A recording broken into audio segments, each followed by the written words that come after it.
Hello, everybody, and welcome to Week 5, Day 2. I know I'm very late. I missed the entire first series. Well, I didn't miss it. I just didn't stream it. I came for the very tail end of that final game, and I didn't think it would be worth it to just go live for that and then have to sit through an intermission before the next series starts. So I decided I'll just go live at 4. Here we are. It's 4 p.m.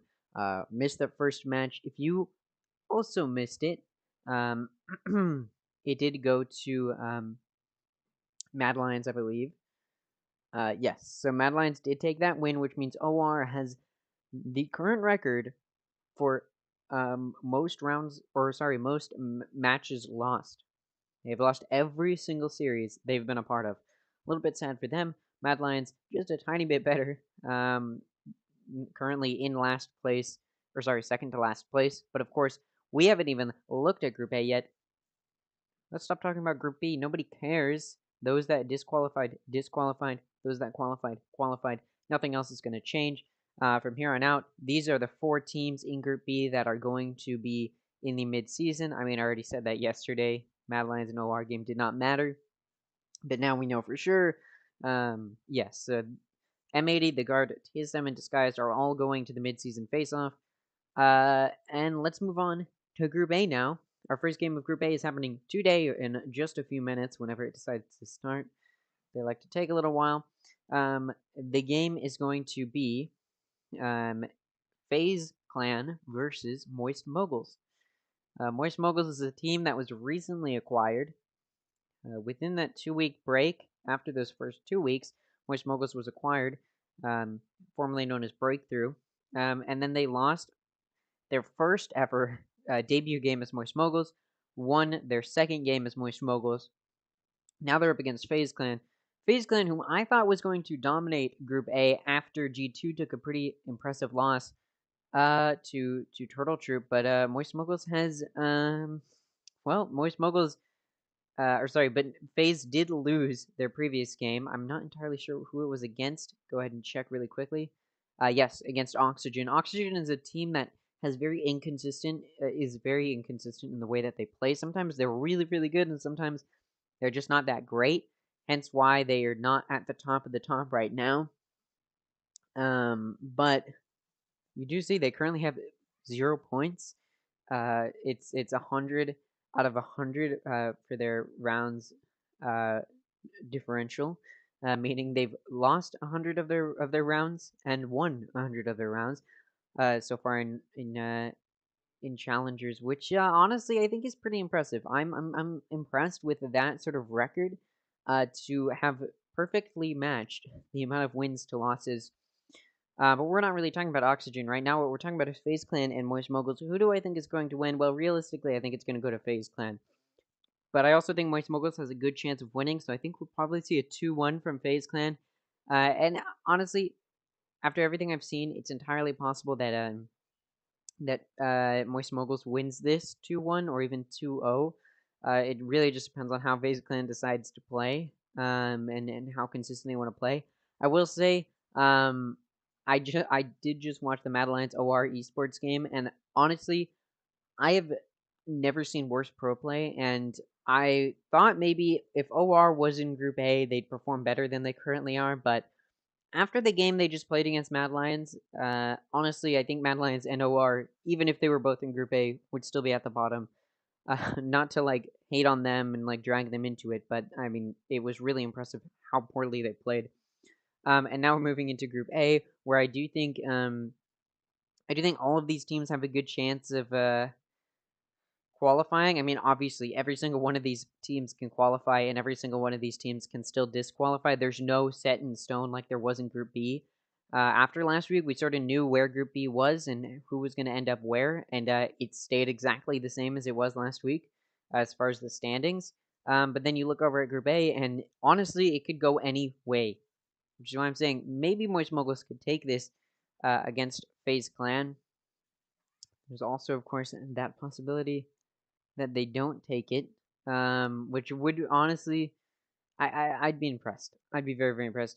All I have to say is I'm very excited for this matchup. I'm honestly the rest of this week is going to be very fun, and I'm glad I mean, honestly, if there was a group whose game or series I was going to miss, I would want it to be Group B because I sort of knew how the outcomes were going to go, or at least I knew that those games weren't going to change anything. And they didn't change anything, so I'm glad I'm going to get to see every single Group A game. I should be here tomorrow. But yeah, I'm pretty excited for this series to start. Whenever it does decide to. In the meantime, though, we can go ahead and take a little bit of a deeper dive into how FaZe Clan has been playing in North American Challengers so far. Oh, you know what? One thing we should talk about just before we go into a deep dive. It's looking like, and I could be wrong about this, but it's looking like XQC has backed out of acquiring Turtle Troop. The reason I say this is because if we go ahead and take a look at Turtle Troop's Twitter, which I can't. Give me a second. Let me. I wish I could just like. Can I? No, I can't. That's so annoying. What is happening? All right.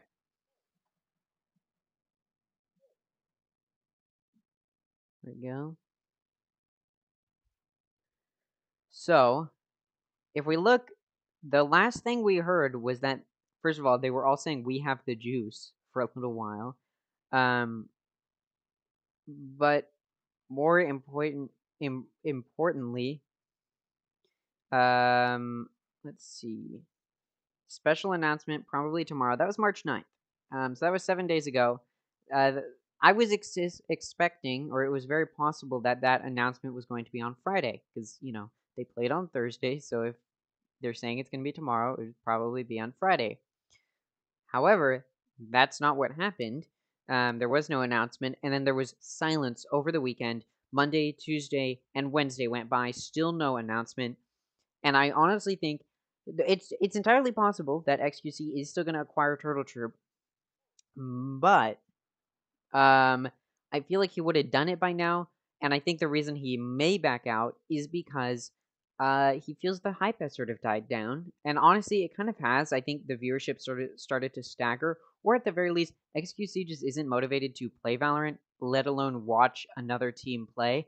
Also, he may have seen the fact that Turtle Troop is not one of the higher performing teams in the league right now, and is probably a little bit wary of that. But I honestly, at this point, though, if Turtle Troop is still going to be acquired by XQC, I think it'll happen. I think that announcement will come in between now and the midseason face-off. If Turtle Troops make it to the midseason face-off, and honestly, I think if they don't make it, then almost certainly XQC isn't acquiring them. So yeah, we'll see how that goes.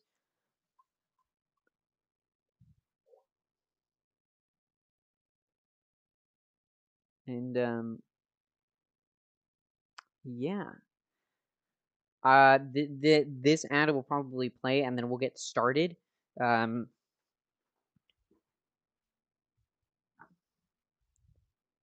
Fix that guy for you because he's getting stuck in the corner. For some reason, he's really good at that.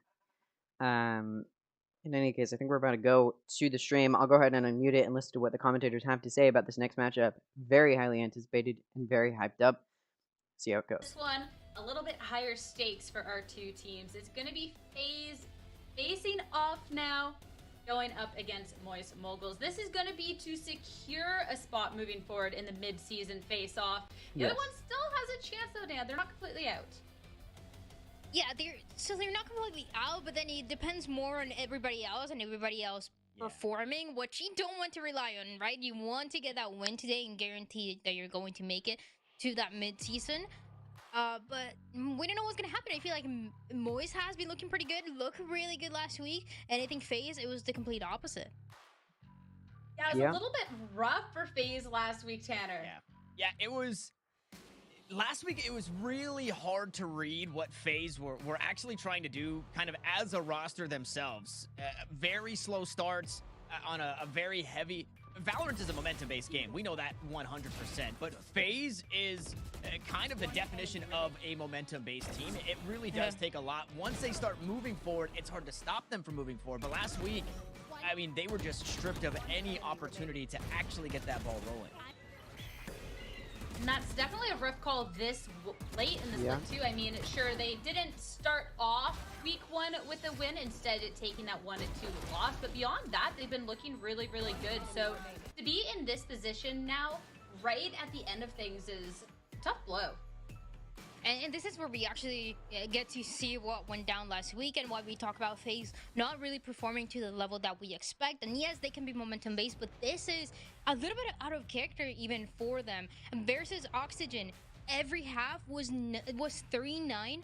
They couldn't even take the advantage on the defensive side of a split where you can expect teams to usually get more rounds, and then they just couldn't get anything going on to close it out. So it was rough for them, and it seems like there were some external situations. They changed the composition for one of the maps. For the second one, they just couldn't get anything going on. I want to see that being fixed today. Yeah, 3-9, where both maps they were forced to start on defense. So I think it's very important that. I mean, okay. I think based off of, if we just look at the performance from the previous week and look at Moist Moguls and then we look at Faze, Moist Moguls should take this week. But when you step back and look at Faze as a whole so far in North American Challengers, they've been doing decently. Like they said, once Faze gets started, it's hard to stop them, and they just couldn't find their footing last week. Now, if they'll be able to find their footing this week is another thing entirely. And honestly, I don't know if they'll be able to against Moist Moguls, a very powerful team. Obviously, Moist Moguls isn't the best team in Challengers, and probably far from it. But they are still a decent team, and I do think anybody in Group A could take down FaZe, and that includes Moist Moguls, who definitely has a chance here. FaZe is definitely looking for this win. If FaZe wins this, they're pretty much secure in qualifying for next week, or sorry, for mid-season face-off. And Moist Moguls is almost certainly secure if they win this as well. So it's really just whoever wins this pretty much can secure themselves a spot in qualifying for mid-season. And then whoever loses this is gonna have to pray that other teams play their worst, or certain teams play their worst and can't do it. For Moist Moguls, it's a lot harder for them to qualify if they don't win this. Whereas FaZe, if they don't win this, they've still got a good chance of qualifying. Obviously, they can. There's still a chance that they are disqualified from midseason, but it's a lot easier for them to qualify off of a loss than it is for Moist Moguls. So Moist Moguls needs this more than FaZe does, and honestly, is probably going to display that. Um, I've found watching North American Challengers, a lot of teams when they're backed up and know they need to win, and need that win to secure the rounds, or sorry, to do better overall, they start pushing harder. I mean, we saw it in Disguised in our last match of open qualifiers. They just started going absolutely crazy.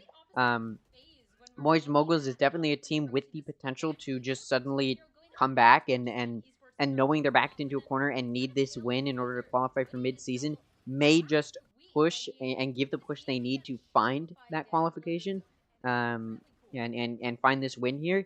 I think, like I said, FaZe does not need this win nearly as much as Moist Moguls does, in order to have a chance for qualifying for mid-season. Not that FaZe can't be disqualified; they still can, but it's a lot easier for them to qualify off of a loss than it is for Moist Moguls, like I already said. And so I think Moist Moguls is going to be pushing a lot harder here, and I think knowing that this is a very uphill battle for them, I think they're gonna push really hard for it, and I think they're gonna try their hardest to find it. And I'd expect them to play their best today, knowing they need to, in order to give themselves that extra point opportunity. And honestly, I'm not gonna lie, I'm rooting for Moist Moguls a little bit here, just because I always love when content-backed teams do well, or like, when Disguise does well, I'm happy, or yeah. And so knowing Moist Moguls is owned by both Moist Critical and Ludwig, I would love to see them do well. So I'm a little bit biased there.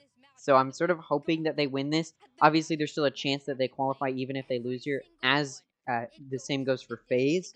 But winning here should easily secure it for both FaZe or Moist Moguls. Yeah, that's pretty much where we're at. I do want to hear what the commentators have to say. So I think today we're just destined to see those 3 maps and every single one going the distance. But what this tells me about Moist is they do a great job, no matter how strong or how weak the team is. They do a great job playing to the level of their opponent. What I want to see this week and what's going to set them and push them over the edge is going to be playing their own game, right? Playing to their own strengths. Yep. And this is exactly what I was just talking about, right? The potential that we've seen from this team from that week number 1 all the way until last week, where we actually got to see those results against Shopify. And it is the tweet coming through. It says insane composure for map 3 from starting 05. It feels like we have so much potential and just need to dial it in. That just shows what we've been seeing, how those maps, how they go to overtime, and how they're always putting up a fight and being a good I mean, match okay, against I it. think this tweet is true for every single team in Group A. Every single team in Group A has so much potential to do well. It's just about finding that composure to do well. And we saw Turtle Troop just study the way G2, the top team in Group A, play, and just easily, almost seeming like butter, just take down G2 like a hot knife through butter. That's what it looked like as G2 was taken down by Turtle Troop, which really just goes to show any team on Group A has the potential to qualify. That's what I keep saying. There's no team in Group A that is I'm looking at them and going, there's no way they qualify. And it's because they all have so much potential to do well. They just need to figure it out. They just need to get their act together, so to speak. Team is feeling good. They're just took a win. They're coming in here all composed. You saw the winky face at the end of Flya's tweet there. I mean, this definitely could be a match going on for today. And what's really fun about today's broadcast as well is in terms of the maps, it's kind of something that we've maybe seen a little bit before. That's a little bit of a threatening aura on here. But looking at the first half of this looks real familiar, Dan. I honestly, interesting. We're seeing Lotus again. We've seen it, I think, every single, or like, yeah, have we seen it all 3 series? No, I don't think so. I don't think we saw it yesterday in that second series. But we have seen Lotus a lot this week, and I honestly expect only to see it more. Um, and Faze did play on Lotus last week, if I remember correctly. And if I'm remembering correctly, Faze also played on Split last week. Remind you, they lost both of those games. So it's interesting that they're picking Lotus and allowing Split to be the decider. They must really hate Moist Moguls games here. And even though, I mean, okay, so Moist Moguls is on Pearl. Sorry, I'm like trying to collect my thoughts. Moist Moguls picked Pearl. I think these picks are actually really, really interesting. Because these are not maps I remember seeing either of these teams play super well on. So I'm a little bit curious to see, like, it's interesting that these were the picks, is all I have to say. I don't remember these maps being super standout games and, like, really high performing. But then again, that can be said for any map that any group in Team A, that any team in Group A picks, just simply because the Group A map, or that Group A teams aren't, like, the best of the best overall, so... I don't know. I think it's could go either way for any of these maps. But of course, Moist Mogul picks a map. They're probably going to feel more comfortable on it. Faze picks a map. They're probably going to feel more comfortable on it. Another intermission. Very, very interesting. But because I did spend time talking about XQC and Turtle Troop before we went in here, now I can go ahead and go back into this deep dive I was talking about. Let's take a look at Faze's performance. Over these past few weeks, we'll go ahead and take a look at these matchups straight up from Faze. They 2-1'd Turtle Troop. Fracture, Pearl, and Ascent were the maps. And they did win on Pearl. Moist Moguls picks Pearl today, so that's interesting. We can go ahead and now take a look at their their win on Shopify Rebellion. Ascent, Lotus, which they did win on.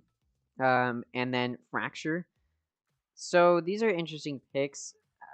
Okay, this is gonna be interesting.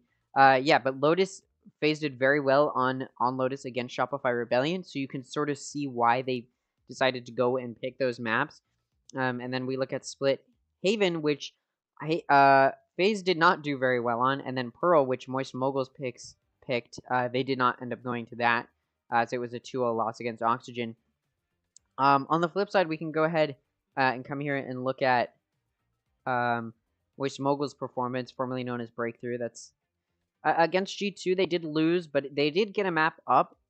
That map being, it looks like Haven, which is the decider today. So gives them some good odds just off of this. Sorry, I picked those maps weirdly off of that second match they played in week 2, and then still no Pearl. Or yes, they did. It did go to Pearl and they lost it. So picking Pearl now today is an interesting choice. Against Oxygen, they did 2-0. Then we can go ahead and look at their Ascent play. They did win that, and then on Breeze, they won that as well. So, but neither of these maps are picked. See, this is what I'm saying. I remember this Ascent match, and I remember them doing well on the Ascent here, or at least winning here. And then they decided to ban it this time, so we'll see if that was a good choice or not. And then after the rebrand, their 2-0 loss to Turtle Troop. Turtle Troop was a team who has shown themselves to be very fierce, taking out G2. So Moist Moguls can feel a little bit better that they lost, knowing that Turtle Troop went on to beat the #1 team in Group A. But it was still a close fight. Fracture was close. Fracture not going to be played today.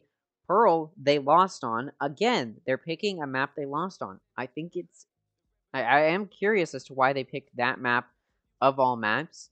Haven, the decider, they did win on. So if it does go to Haven as a decider, which I think it's very possible it will, Moist Moguls, it's a good chance here. You'll see them, they won on Lotus last week. So, in that decider. So, you know, this is an interesting pick. This is what I'm saying. Like, I don't remember any of these teams doing exceptionally well on any of these maps. And that's because they really haven't done exceptionally well on the maps that they chose. Both teams sort of did on the maps that they chose. Like, it's okay, I guess. And so it'll be a very even matchup, I think, for those maps. Again, I'm very interested to know why Moist Moguls banned some of the maps that they banned when they did decently on them. Same goes for Faze Clan, and then why they picked, why Faze picked Lotus, why Moist Moguls picked, or sorry, did I think it was going to Haven Decider? Isn't it a split decider? I'm confused. Let me see. I should be able to check here. Yeah, it is a split decider. Sorry, that's my bad. But Moist Moguls did pick Pearl.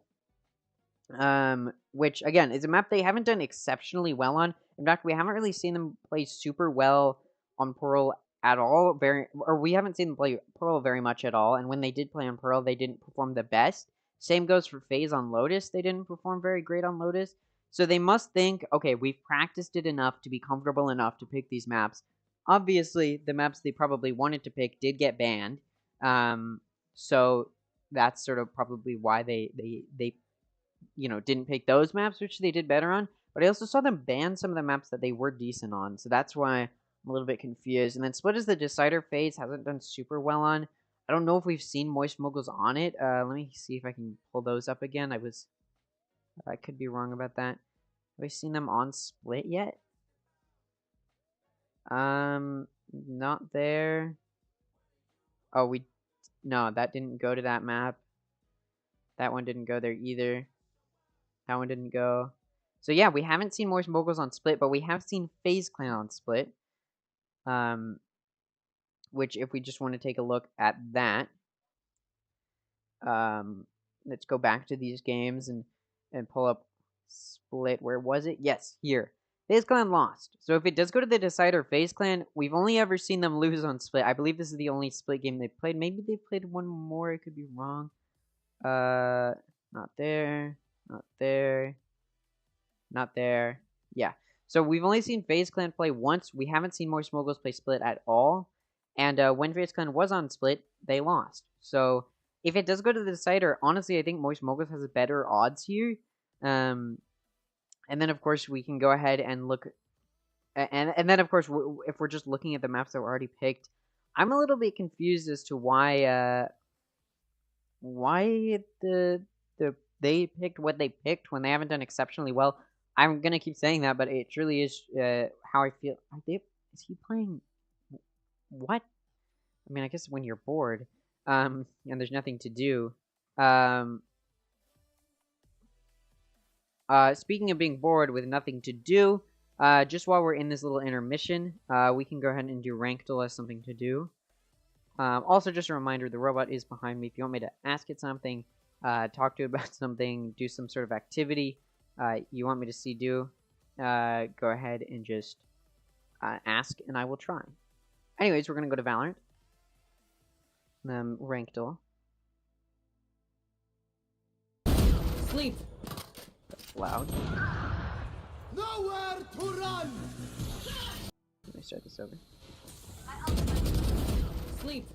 That's really bad, but it is left-handed, and the crosshairs. To run. Yeah, crosshair might even be a little too small, but.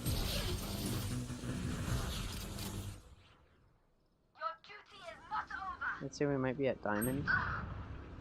Just looking at the UI already. But that aim of the first one also makes me think it might be Plant. In that first duel. It's like not to shoot there, which would definitely be a choice. So much for recon. Big whiff. My ult is ready.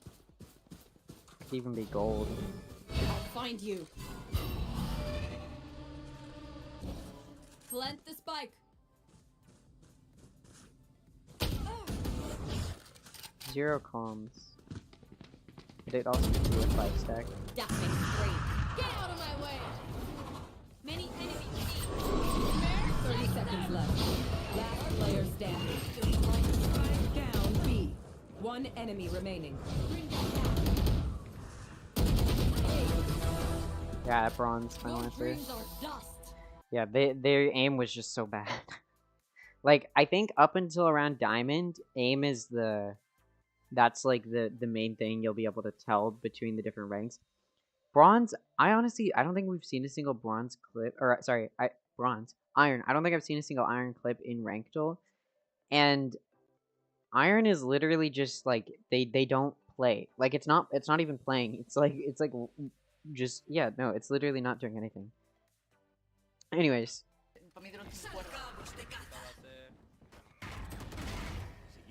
Got this one. Interesting crosshair. Good aim though. Just counter strafing.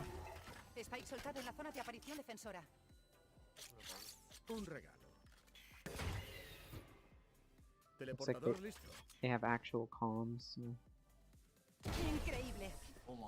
Yeah, I'd say Immortal. Diamond? Diamond's counter strafe? I thought that was like more high level.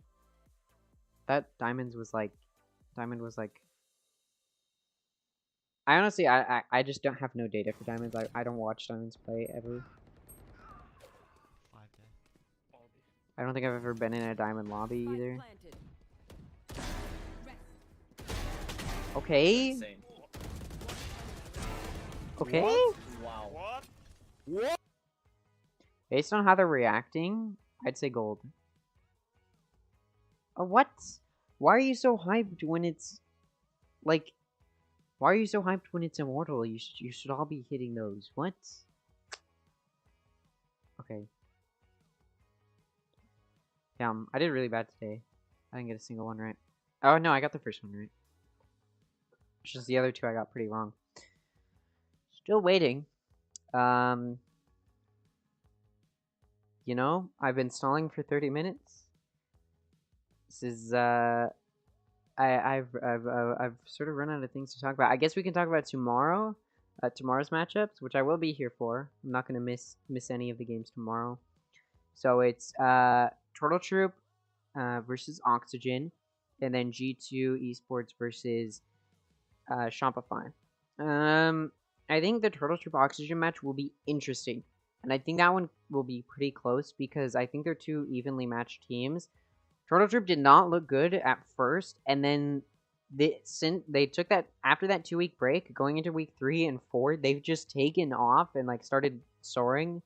And I mean we can just take a look at Oxygen, and then Turtle Troop as well. But I mean, just take a look at Turtle Troop. They lost 0-2 and then 1-2, and then coming into this, they just 2-0'd Moist Moguls. 2-0 G2, who was at the top at the time, 0 losses in Group A. So I think Turtle Troop is a very, very powerful team. And then you look at Oxygen, and they're sort of a wild card. I mean, they 2-0'd FaZe Clan, who after the big loss from G2, they were on top. And then Oxygen was able to 2-0 them. Oxygen's a very hit or miss team. Sometimes they perform really, really well, and then other times they're just not performing well.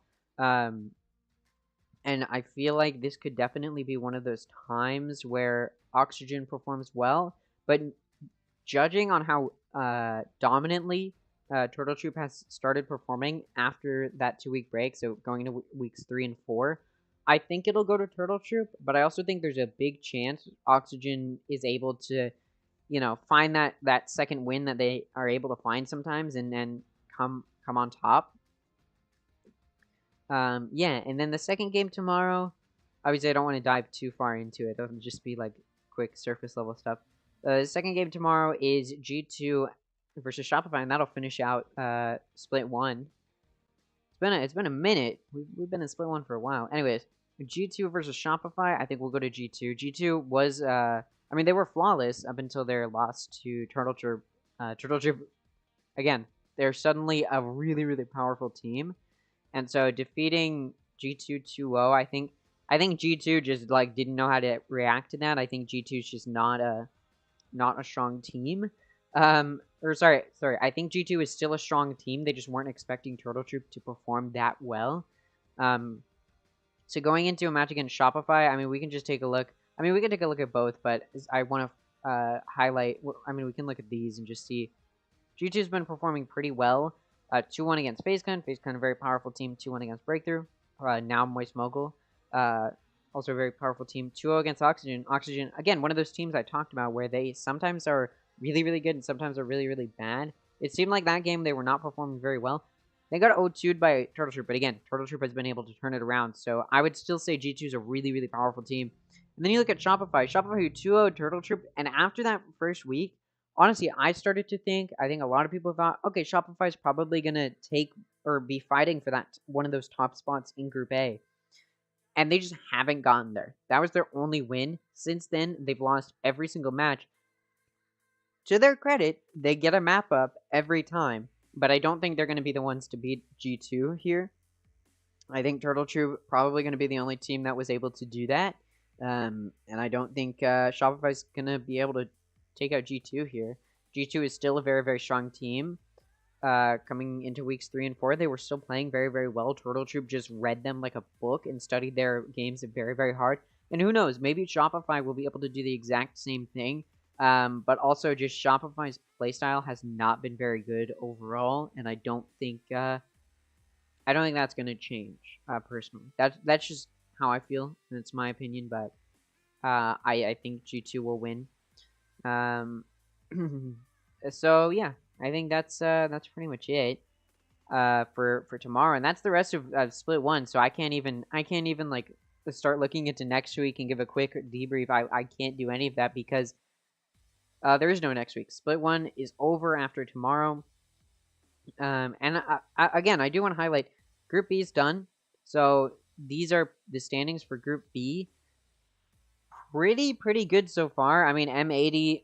I don't know why they don't just put M80 and the guard in first and second, because nobody in Group A is going to be able to conquer their points.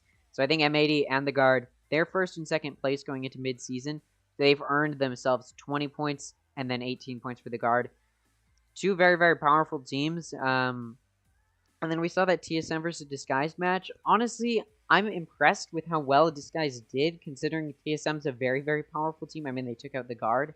I'll say that time and time again because that was a very, very strong match from TSM. Disguised did very well against TSM in a matchup that they were probably going to lose, and I said that they were probably going to lose. They did lose, but they did get a map up on TSM, so they didn't go down without swinging. So this guy's still playing very, very well, and I do think they should be able to perform decently in mid-season.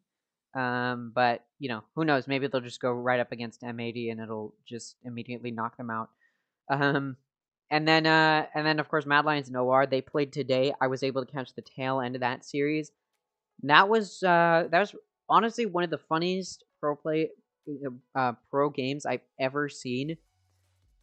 I don't know what it is with these two teams, but their players are just. It felt like I was not watching Radiant gameplay or like high level gameplay. It felt like I was watching like maybe Immortal or Ascendant gameplay. Like their aim was impeccable, but their situational awareness, their use of abilities was just not there. I saw Drone on Mad Lions, I believe, try to heal himself on Sky. That was pretty ridiculous. So I don't think Mad Lions is I don't think either of these teams are very good teams. And seeing them play today, I mean, they've certainly earned themselves the last place spots, 12th and 11th. So Mad Lions is going to get 11 points. OR is going to get 12 points. Sorry, no. Mad Lions going to get 2 points. OR is going to get 1 point. Mad Lions in 11th place. OR in 12th place. So yeah, not a whole lot of points for them. And I had thought maybe OR and even Mad Lions, if they were in Group A, they'd be, they'd probably be doing better. I thought going into this that, oh, they're only playing poorly because it's against Group B or because they're against these powerful teams in Group B. I don't believe that to be true anymore. I think after seeing the way Mad Lions and OR have played throughout these 5 weeks of Split 1, I don't think I just don't think they're at a pro play level. Straight up, I don't think these players are built for pro play yet. I think they have a lot of potential, and I think these teams have a lot of potential. But they're also just not good. I think straight up, Mad Lions, OR, they're just not as good as the other teams. Again, I'm not trying to say the teams are bad or the players are bad necessarily. They're just not better than any of the other teams, I think, in North American Challengers. And, again, I'm not trying to hate on the players. Like, I would immediately lose in a 1v1 against any of those players. But if we're just taking an objective view, looking at which teams are like the top and which teams are the bottom, I think Mad Lions and OR are going to stay in the bottom. And I don't think that's going to change even after mid-season face-off, even going into Split 2. None of that's going to... Wait, they're not even going to be in mid-season face-off. So even after Split 2, I don't think that's going to change. And I don't think Mad Lions and OR have a chance of getting to playoffs. I don't think we're going to see them there. So just that's my prediction. I think Mad Lions and OR are just not going to make it to playoffs. I bet money on that they won't do that. But who knows? I mean, nowhere to go but up when you're in those bottom spots. So we could see them take the cake. So yeah, that's pretty much it. Group A. I want to see how this game goes before I start making predictions about where everything's going to end up. Knights Arena made a very useful little visual. I talked about it yesterday, but I can talk about it again. Let's see if I can find it. Yeah, this is a really, really useful visual. So, essentially saying this is Group A, because Group B was cemented. So they sent this out at the beginning of the week, and now we're starting to see those Group A teams play. But they basically said these are the win scenarios. So this is what needs to happen for each team to qualify. And this is what I was saying going into this match. Even if FaZe loses, they're in a lot better of a position off of a loss than Moist Moguls is off of a loss. So yeah, I mean, just look at, so if FaZe takes a loss, all that needs to happen is that Oxygen takes out Turtle Troops. And that's it. Easy. FaZe can still qualify. But you look at Moist Moguls, if they lose, Turtle Troops needs to beat Oxygen. Honestly, that's possible. And if that doesn't happen, there's still a chance for them. If Oxygen beats Turtle Troops, and then Shopify beats G2, and Moist Moguls has a higher round differential than both Turtle Troops and Shopify, which, duh, if they have more points than Turtle Troops and Shopify. That's how it works. So yeah, Moist Moguls off of a loss would not be in a great spot here, so they would like to win this to secure a spot here. Straight up. And I think the only team that will that even if they win won't, even if they win, they may still disqualify themselves. I think the only team in that position right now is Shopify. Which, by the way, not all the teams are included here. I believe G2 isn't included because they're going to confirm. Oh, here we go. All right. I don't have to talk about this anymore and stop. Here we go, right into it. I'm so excited. Moist Moguls versus Faze. Let's get right into it. Thief going on Astra, Baby Bay going on Jet, Brock going on Sky, Dicey going on Cypher, interesting. Rossi going on Sova, Flya going on Viper, Poised going on KO, Sim going on Raze, Supa going on Astra, and then a Proto going on Killjoy. Okay, so a Cypher on for Faze is interesting on Pearl. We'll see if that's useful for them. It looks like the team comp is not the same. There's two initiators for Faze. Having first of all, the agent selects are completely different, excluding the Astras. So all of the agents are different except for the Astras being the same on both teams, and then the team comp is different. Moist Moguls has double controllers. Faze has double initiators. So we'll see if that matters here, or if one is necessarily better than the other in this situation. I'll go ahead and hide the robot now. Challengers, as we get started here again, the stakes are set.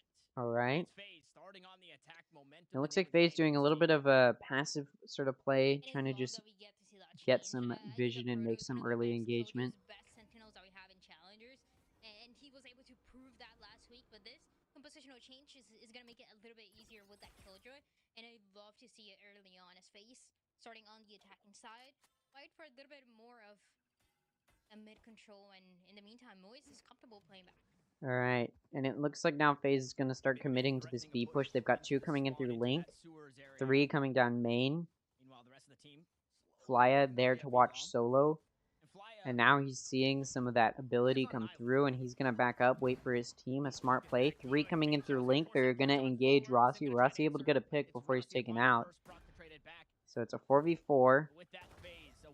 Baby Bay going to be able to take out Thief. Not great already for Moist Moguls as Faze is able to take a player advantage. Double peeking Flya, they're going to be able to get that pick. Super going to take out Brock, and now it's a 1v4 for a Proto. Not going to be able to make it. Dicey takes out a Proto. And that round goes to Faze. The first round to Faze. And they should be able to get another round off of that. They force here. As always, you force after that pistol round is won. And it should convert into another round win. We'll see. We will see if Moist Moguls can do some good econ damage, because obviously they're saving here so they can buy next round, but what they're looking to do is good econ damage, because they know Faze is going to force here. And a really good read from Moist Moguls is going to place 4 of them on A, and that's where Faze is pushing. That bird comes out, as well as some util from Faze, and Moist Moguls knows how many are there. Baby Bay is going to be able to take out Sim and Thief. A little bit too aggressive for Moist Moguls, and it doesn't pan out for them. Baby Bay also going to be able to take out Brock. Will he be able to take out a Proto as well? We'll see. Proto in dugout. Again, they're just trying to do econ damage right now. That's all Moist Moguls is trying to do. Now that Spike's being picked up, it looks like Baby Bay's going to go for the plant. Fly able to take out Dicey before getting traded off by Baby Bay. Baby Bay looking for the ace. A Proto takes out Supa. They know where he is. Rossi's going to steal that ace. Take out a Proto.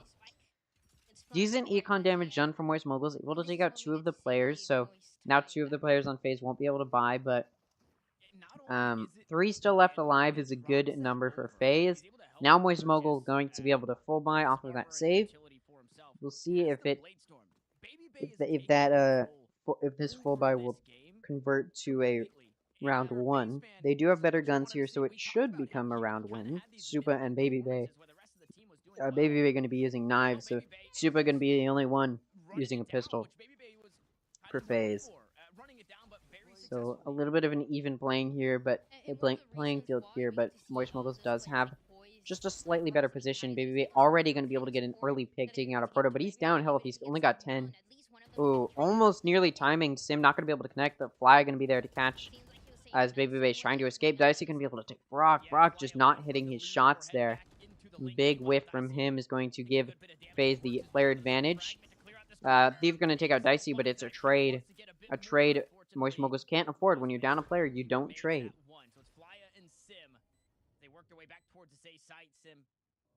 And now it's a 2v3. Sim going to take out Supa. Good for him there. Now they've evened the player count, makes it a little bit of an easier retake.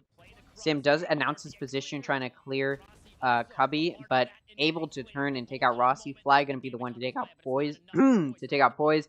The gun diff didn't really matter there, but it did win for Moist Mogul.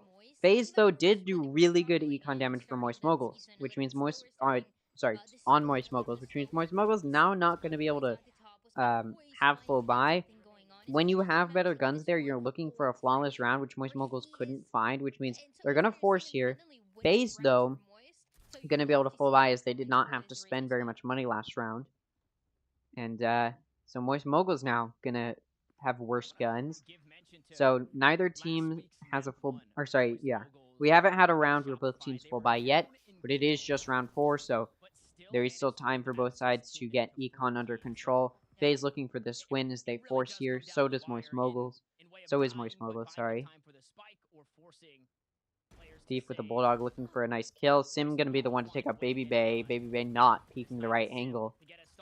Not expecting Sim to be on the left there. And now Moist Moguls has a player advantage. They get picked off, and it looks like they're going to back up towards B, where 2 of Faze is ready for them to rotate. But 2 of Moist Moguls waiting on B as well. 3 of Moist Moguls sort of A-sided, but there is one connector can easily rotate. And off of that contact on B, it looks like they're going to start rotating towards B. And Faze is committing to B, it looks like. The 2 holding long are going to back up. This is an angle that either works flawlessly for Flya. And Faze deciding to play slowly here, just waiting. Skydog comes out, try and get some vision. They see Dicey. Dicey's going to get concussed. So they know at least one is there, but it is the Cypher. So Moist Mogul's going to play a little bit more cautiously, waiting for contact on either side. Faze getting ready for this engagement. The Viper wall goes up. And now Dicey's going to try and clear screens. It isn't going to, which means Fly is still waiting there for the perfect opportune moment. And that wall's about to go down. Some good vision going to be grabbed. He's going to be able to get 3 off of that. Well played there from Fly, who decided to hold on to that position there, just waiting for his wall to run out. It ran out, and he got really good angles there. It was improperly cleared by Dicey, and that was horrible for Faze there. Both teams full bot or forced, which means that whichever team won that was going to be in a good position, while the team that lost that was going to be in a bad position. Unfortunately for Faze, that was a round loss for them, which means their econ now at a bad deficit. They're going to have to save here, or light buy for next, whereas Moist Moguls can now full buy. They did force that round, so they needed as many players alive as possible, and they lost a few, but were able to keep most of them alive. So you're only seeing Sim going light shield, but their econ's now going to be pretty stable. So off of a round loss, they will be able to buy next round. That's, of course, if they lose. But they do have better guns here. The util going to be used to keep them out of art, to keep Faze out of art. Baby Bay being the only one able to push through, but nobody's there to engage. The Viper Molly doing some good damage there. Thief going to be able to take out Poise. Baby Bay going to go out to trade that. Dicey, not where Sim expects, coming through main. Ooh, super well played from Faze so far. It's a 1v3 for Flya. And Supa's going to know where Flya is now. They know exactly where he is. He's not checking where Baby Bay is. Baby Bay going to be able to get that kill on Flya. Good econ round for Faze. Now they're going to be able to buy. But like I said, Moist Moguls had enough money that if they lost, they'd be able to buy this round. So we're going to see them all have guns and light shield, whereas you look at Faze, they all have guns and full shield, which means it's a little bit of an even match as far as guns go, but the shield difference may make a difference. Although it doesn't really matter. If you just hit heads, it doesn't matter how much shield you have. Unless it's a long-range phantom shot, and then it sort of does matter. But econ shouldn't matter, or the shield difference shouldn't matter too much here. Faze coming out, that boombot not going to detect anyone poorly angled. It's not going to be able to bounce up and actually clear deep into main. So Thief jiggle peeking as well as Sim. And now that Astral Wall comes up, some mollies go out. The Astra Suck goes out to try and hold them off. Ooh, the Sova ultimate is going to be able to take out Sim. Brock going to take out Dicey. Supa going to take out Brock. Thief going to take out Supa. It's a 3v3 now. Flya's on the... Flya's sort of on the flank, going to be able to take out Baby Bay. Baby Bay was ready for it, but it didn't matter. Poi's going to take out a Proto, and Flya going to be there to trade it off. So, 2 players left alive for Moist Moguls. A round win. Although they did force there in full buy, which means their econ's not great. And we're going to see them have to play a little bit weirdly here. Although they're all going to have guns, just now going to have light shield. And then we look at Faze, and they're going to force here. They did full buy that previous round, and it didn't really pay off for them, so not great there. Flya going for a one-way, it looks like, setup with that Molly. We'll see if it's actually utilized. A little bit of a read here from Moist Moguls. He's going to place 3. Place 3 on B while 2 push up aggressively in main. The flash from Brock. But they're not going to be able to catch anybody as Faze plays very far back. Don't know if they were necessarily expecting a push there or they were just not ready. Or ready, rather. That Sova drone comes out.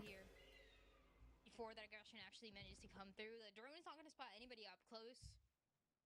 There's a little more space for Baby to get this position, but again, Moist, one of their biggest strengths. Still no contact. I mean, there's one on mid for Faze and one pushing down A, but they were just seeing if they could make contact and maybe get a pick. But no vision for Faze. All vision denied, which means all they know is that nobody's mid with that Cypher cam, but that's not really a whole lot of good info. Well, it's pretty active actually on the western end. Moist Moguls. Now, what point does the paranoia start to That's set 3 on B still, which is a good choice. That is where Faze is going. Now there's some util being used. That ultimate comes out from Poised. Sim gonna be able to take out Baby Bay for the first pick. Flya gonna be able to take out Dicey. Poised gonna be able to trade off Flya.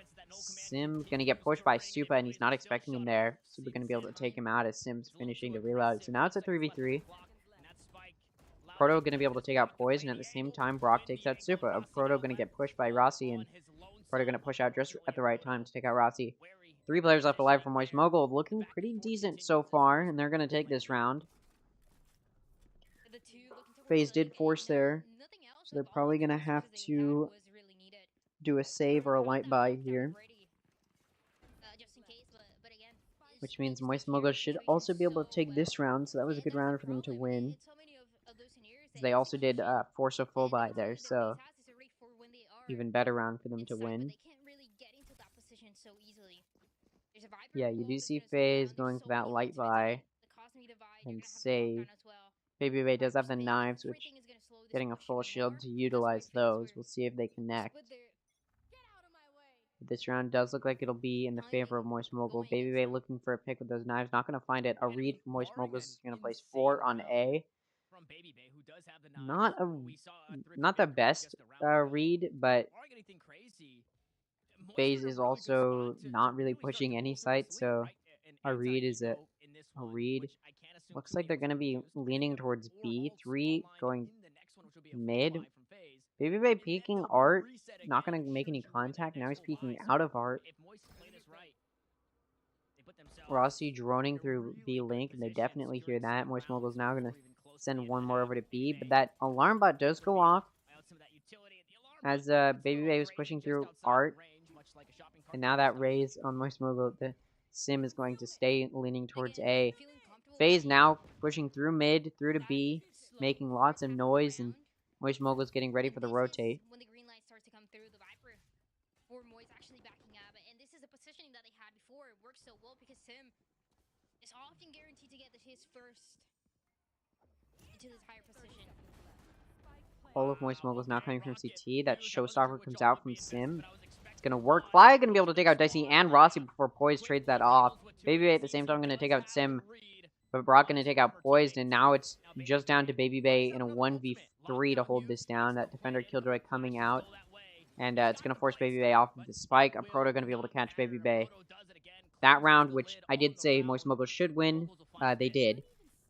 So now Faze, And as off for of that young, save, there's gotta be nothing scary gonna be back on about even Faze playing being fields, but Moist not Mogul's being able econ to now win gonna be those rounds on decently attack. That stable was off of that everything that was little bit of a holding them win and keeping streak. them alive on that match last week. Now Faze Just taking because of that the way that timeout. playstyle Lexi did I don't know if that was I mean, accurate or it not. literally looks so well executed. That little With animation Moist, they have an canceled really answer for it quickly. every single Yes. time. Alright, so And now Faze taking taking a a timeout, a lead of smart 2 move. rounds I mean, you're starting to lose is a rounds. complete A timeout 3-round from win them. streak from Moist Moguls isn't great. Faze won those pistol rounds. Moist Moguls won that 3rd round that they were supposed to, and then were able to get another round off that. Faze was able to stop that win streak.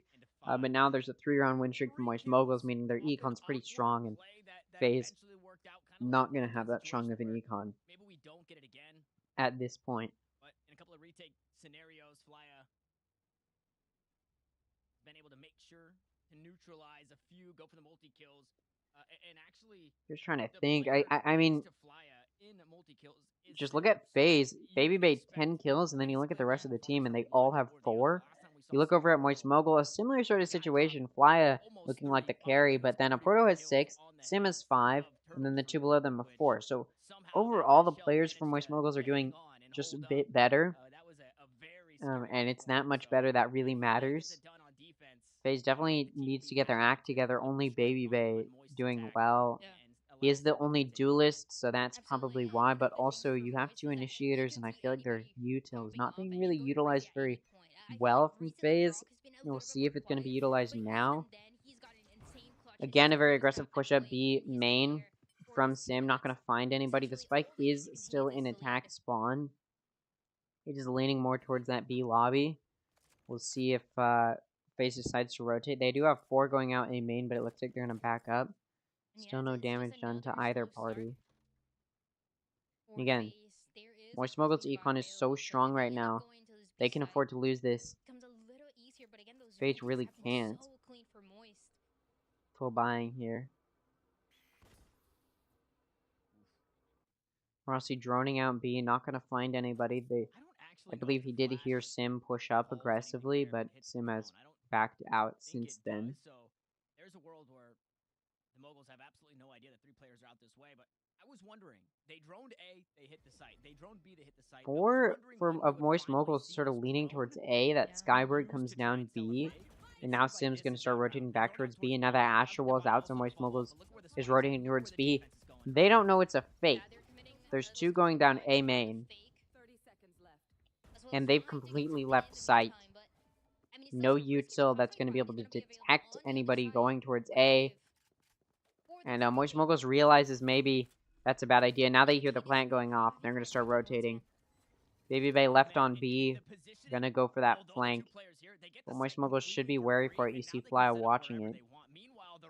But that spike is down. It's been down for a little while, so Moist Moguls needs to start this retake.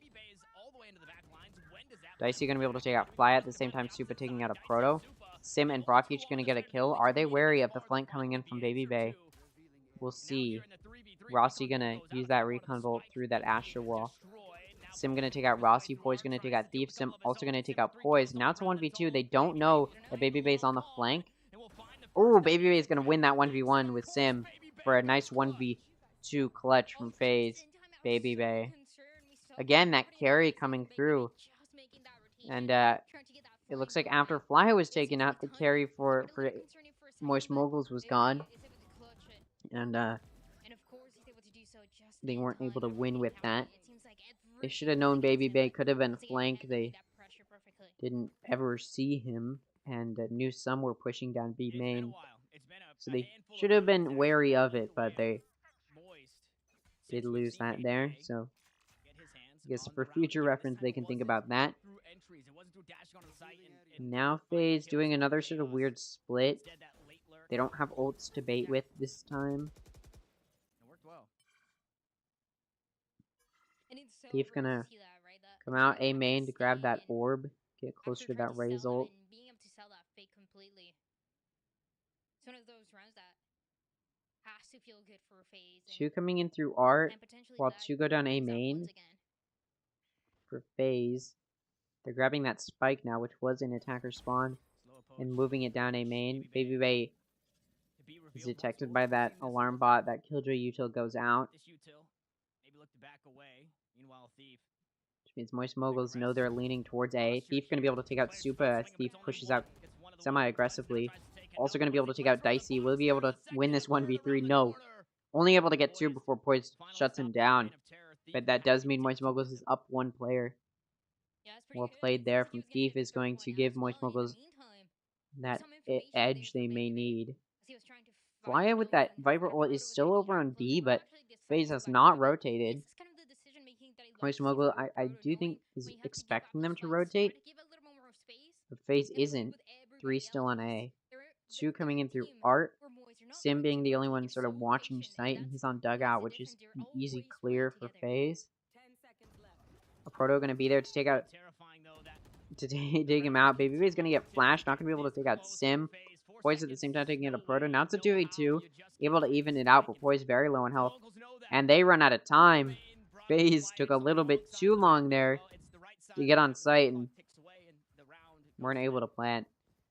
Score now going to be 6-4. Moist Moguls has secured 6 rounds in this half, which means they One of the concerns that for them, will really, not two be at a players disadvantage going to the next half, Faze but they're definitely trying looking to to push for at least one more or and again, 2 more rounds in this they half were and hoping to get that give one themselves an boost, advantage get out going to the in that next half. position, Faze but at risk of going into the next half with a disadvantage, going to be pushing for a 2-round win streak.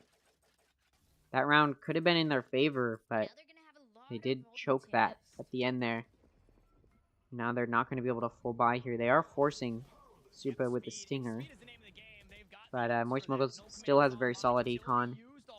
3 going in through B Link. That Cypher Trip comes out, and a Proto's the one to shoot it. Fly going to take out Supa. Poise going to come out now, taking out Dicey and... sorry, a Proto's going to come out, taking out Dicey and Poised. Not after Poise gets 2 kills, though.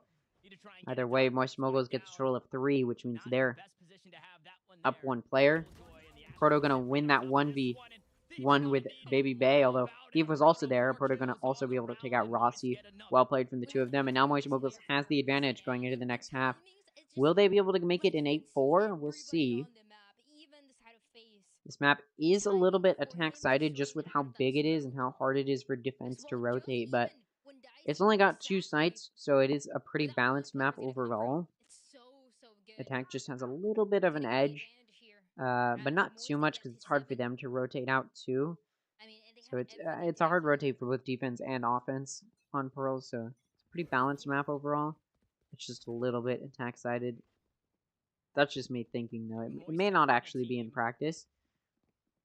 Either way, Moist Moguls has been able to take the advantage so far. We'll see if they can get another round. They're definitely looking for it, and Faze is having to force here. It's the last round, and only one of them can afford a real gun. Fly now ulting B to make sure they go A, and Faze not going to challenge it, moving towards A. They should be worried about wasting their time after they wasted a few moments of time. That Showstopper comes out, not going to hit Baby Bay, but a Proto going to be there to flank Baby Bay from Connector. Poise going to take out a Proto. Sim going to be able to take out Dicey and Supa. Poise coming in through Art. Rossi going to come in behind Sim, taking him out. Now it's a 3v1 for Poise, which he's not going to win. Moist Moguls 8-4 going to the next half. Already taking the advantage. Not looking good for Faze, but of course this is Moist Mogul's chosen map, so if there's a map for them to win, it's this one. But having such a dominant performance does not fare well for Faze overall.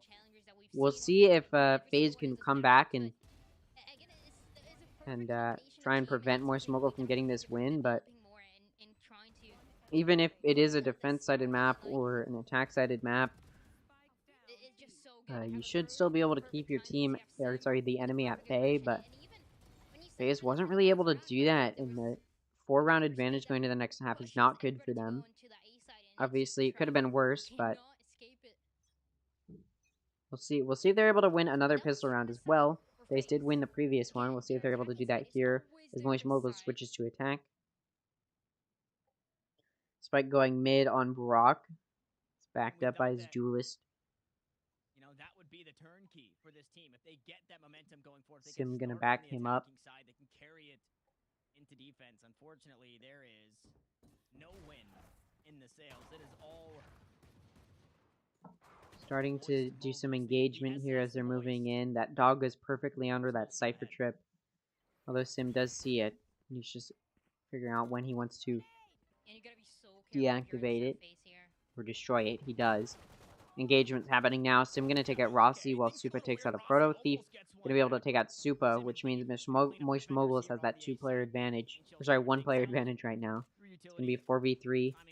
And Moist Moguls does have sight. They're gonna be able to plant. Faze entirely coming in through CT. Dicey was debating whether or not to come through and go through connector, but decides not to. There's only one player, but again, like I was saying, Moist, everybody is working together here. The crossfire. Baby Ray trying to clear that cubby, but isn't going to be able to. Poise comes in to. Or sorry, what am I looking at? Moguls coming in to try and deny it. I don't even know what I'm saying. Sorry, the colors weren't switched and it was confusing me, but Fly is going to be the last one alive. Going to win that pistol round for Moist Moguls. Really, really good for them. Again, Faze won the previous pistol round, so I thought maybe they'd have a chance here. Moist Mogul able to take that pistol round means they're going to win this next round as well. Faze should be able to win that third round of this half.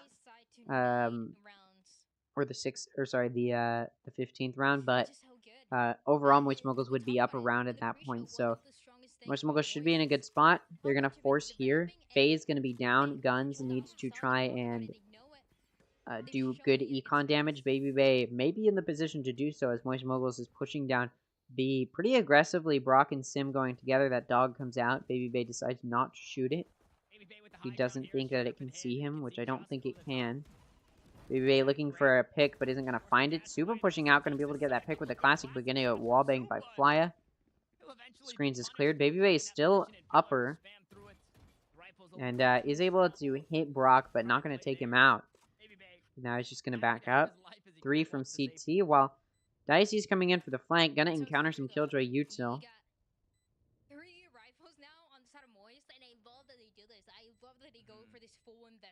Faze, again, still has this really big gun disadvantage. Having 4 pistols, and Dicey decides not to go for the flank. I mean, when you have a classic, there's not a whole lot you can do on flank. Not the worst idea. Flya and, Flya and Thief going for that engagement. They're going to find it. Flya going to be able to get a double kill there. And now it's a 4v2. That spike ticking down. Faze just going to sit there and die to the spike. They weren't able to take that round.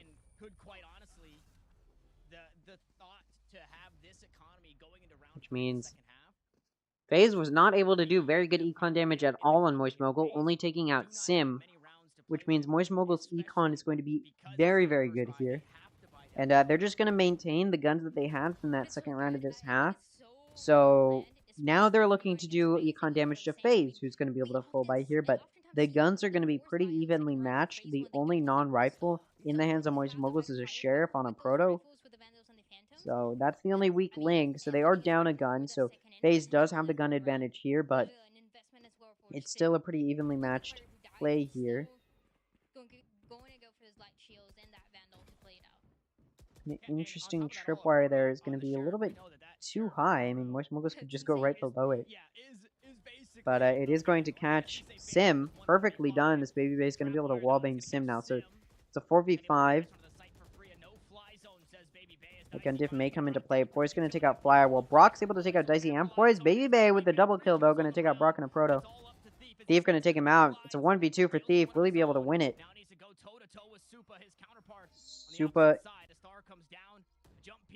Supa's going to be able to suck Thief. Now that drones come out, it's going to hit him. They're going to know where he is. They're going to know when he's peeking. And that double peek from both Supa and Rossi is not going to be counteracted by Thief. Around that phase should have won. They did. However, Moist Mogul's credit, they had really good econ going into that round and didn't have to full buy there. And they did really good econ damage to Faze. Which means now Faze not going to be in a great spot. And Moist Mogul's going to be in a decent spot. So their guns are probably going to be evenly matched here. As Moist Mogul's econ wasn't as good as I thought it was. Although Faze is going to be able to all have rifles here, again, Moist Mogul's suffering on the rifle end, although it is on Flya, the top frag for Moist Moguls, with that Sheriff. So maybe he can get a pick with it. We'll see. That spike is going mid as well as 2 other players. Total of 3 going mid. We've got a Proto watching B main and Thief watching A main.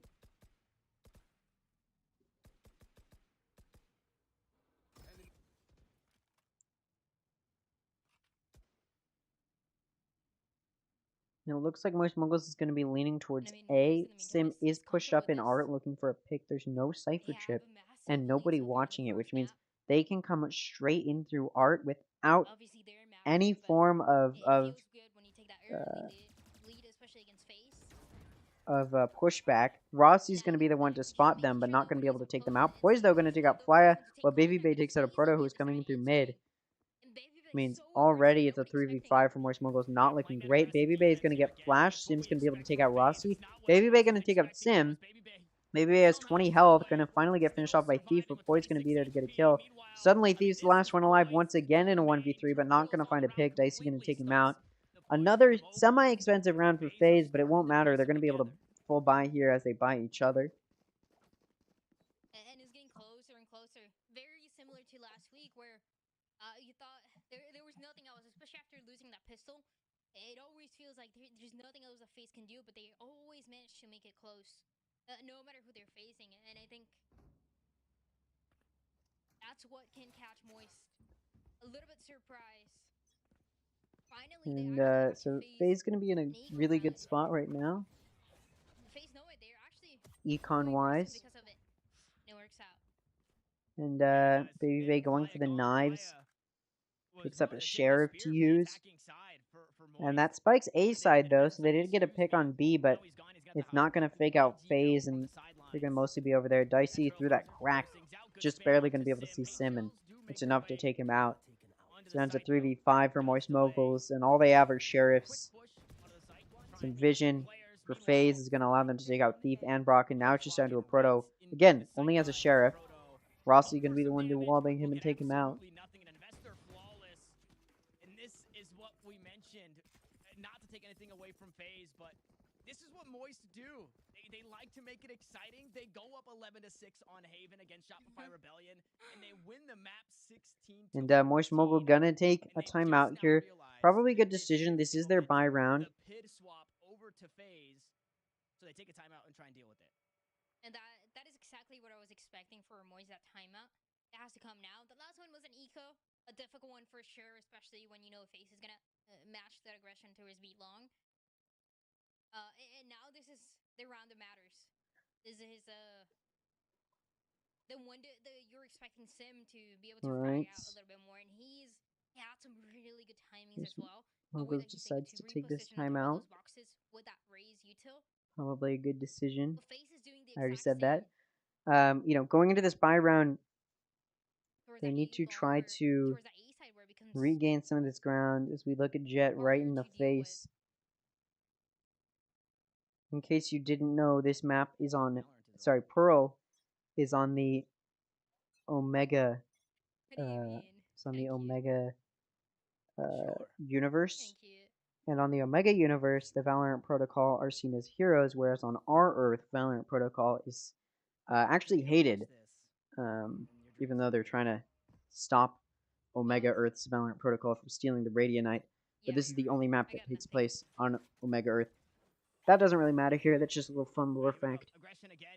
But again, this is a full buy for Moist Mogul, so not a full buy, but they do all have rifles, so they're looking to win this round. Although that operator is in the hands of Baby Bay, and is going to look scary. Faze is looking at somewhat of a comeback here. Poise pushing out pretty aggressively. Is he going to be able to find a pick? No. Thief's going to be able to take Poised out, and Rossi's going to be there to trade it off, so well played there. Isn't going to give Moist Moguls an advantage, but Faze was looking for a player advantage and isn't going to be the one to find it. And the rest of Moist Moguls is leaning towards B. 3 going through mid towards B link, but some vision is gained by Faze, and looks like they're backing up off of that. They're moving towards maybe B main or potentially attacker side. Now, if Rossi wanted to go for the flank, he can have it. Nobody's watching it, but he did not. This is risky for Dicey. Very risky. He's gonna be revealed. Tries to stay around for a Which little is bit more. definitely good for Moist Moguls. They could have been taking advantage of there pretty easily. Now that flank is watched. Brock going to be able to take out Dicey, but Sim was using that showstopper to try and get that pick, and FaZe isn't going to be there to get taken out by it. Brock going for the plant is going to get it, but taken out by Rossi's Hunter's Fury, and also going to be able to hit Sim with it, which means Moist Mogul now in a little bit of a health deficit. Really the linchpin here in this round. He has to make sure he does not get noticed. Without him, there's not a whole lot. You're really banking on just the paint shells. The 45 HP raise. Yeah, they're aware of it. They're gonna smoke it here. So Proto's life, it becomes a little more difficult to get the value that they want. Okay, never mind. A Proto. Just the timing. Proto going to be the one to 1v2. Take it out, and Moist Moguls breaks the win streak from... Sorry, I'm not really paying attention. Gonna get back into it. Sorry about that. But Moist Moguls now going to break that win streak from Faze, and also their econ's going to be in a decent place off of that win. And they should be able to start to try and pick up the pace here. Moist Moguls has been very good about not buying full shield with their rifles, which maintains some good econ momentum, even on rounds where they win but lose a lot of players, or on rounds that they lose, which allows them to full buy here. A Proto is spotted by that Cypher Cam, but nobody's going to be there to take him out. Baby Bay pushing, looking for a pick with the op. Proto should play smart here and not push that. I don't think he will. He just has to wait for contact from the turret, which isn't given yet. No, it looks like a Proto might decide he wants to peek that. At the same time, though, Dicey gonna take out Fly and B-Link. And Proto did peek that. Not good for Moist Moguls at all, because now they're down 2 players.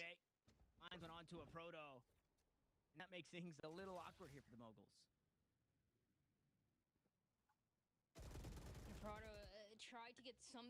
And now Moist Mogul is going to start this push in, but Supa and Rossi going to be there to deny it. Brock going to be all alone. Boy's just going to be the one to take him out. So Faze not going to let Moist Mogul start to get some momentum here, and Faze looking to continue their own momentum. Never mind, just because they did have that win streak that was broken, that doesn't mean they have to back up here. And it looks like Moist Moguls is going to be light buying here. Again, like I said, they've been really good about trying to maintain good econ momentum, even on round losses. And it looks like they're not going to over purchase here, and are just going to go for a light buy.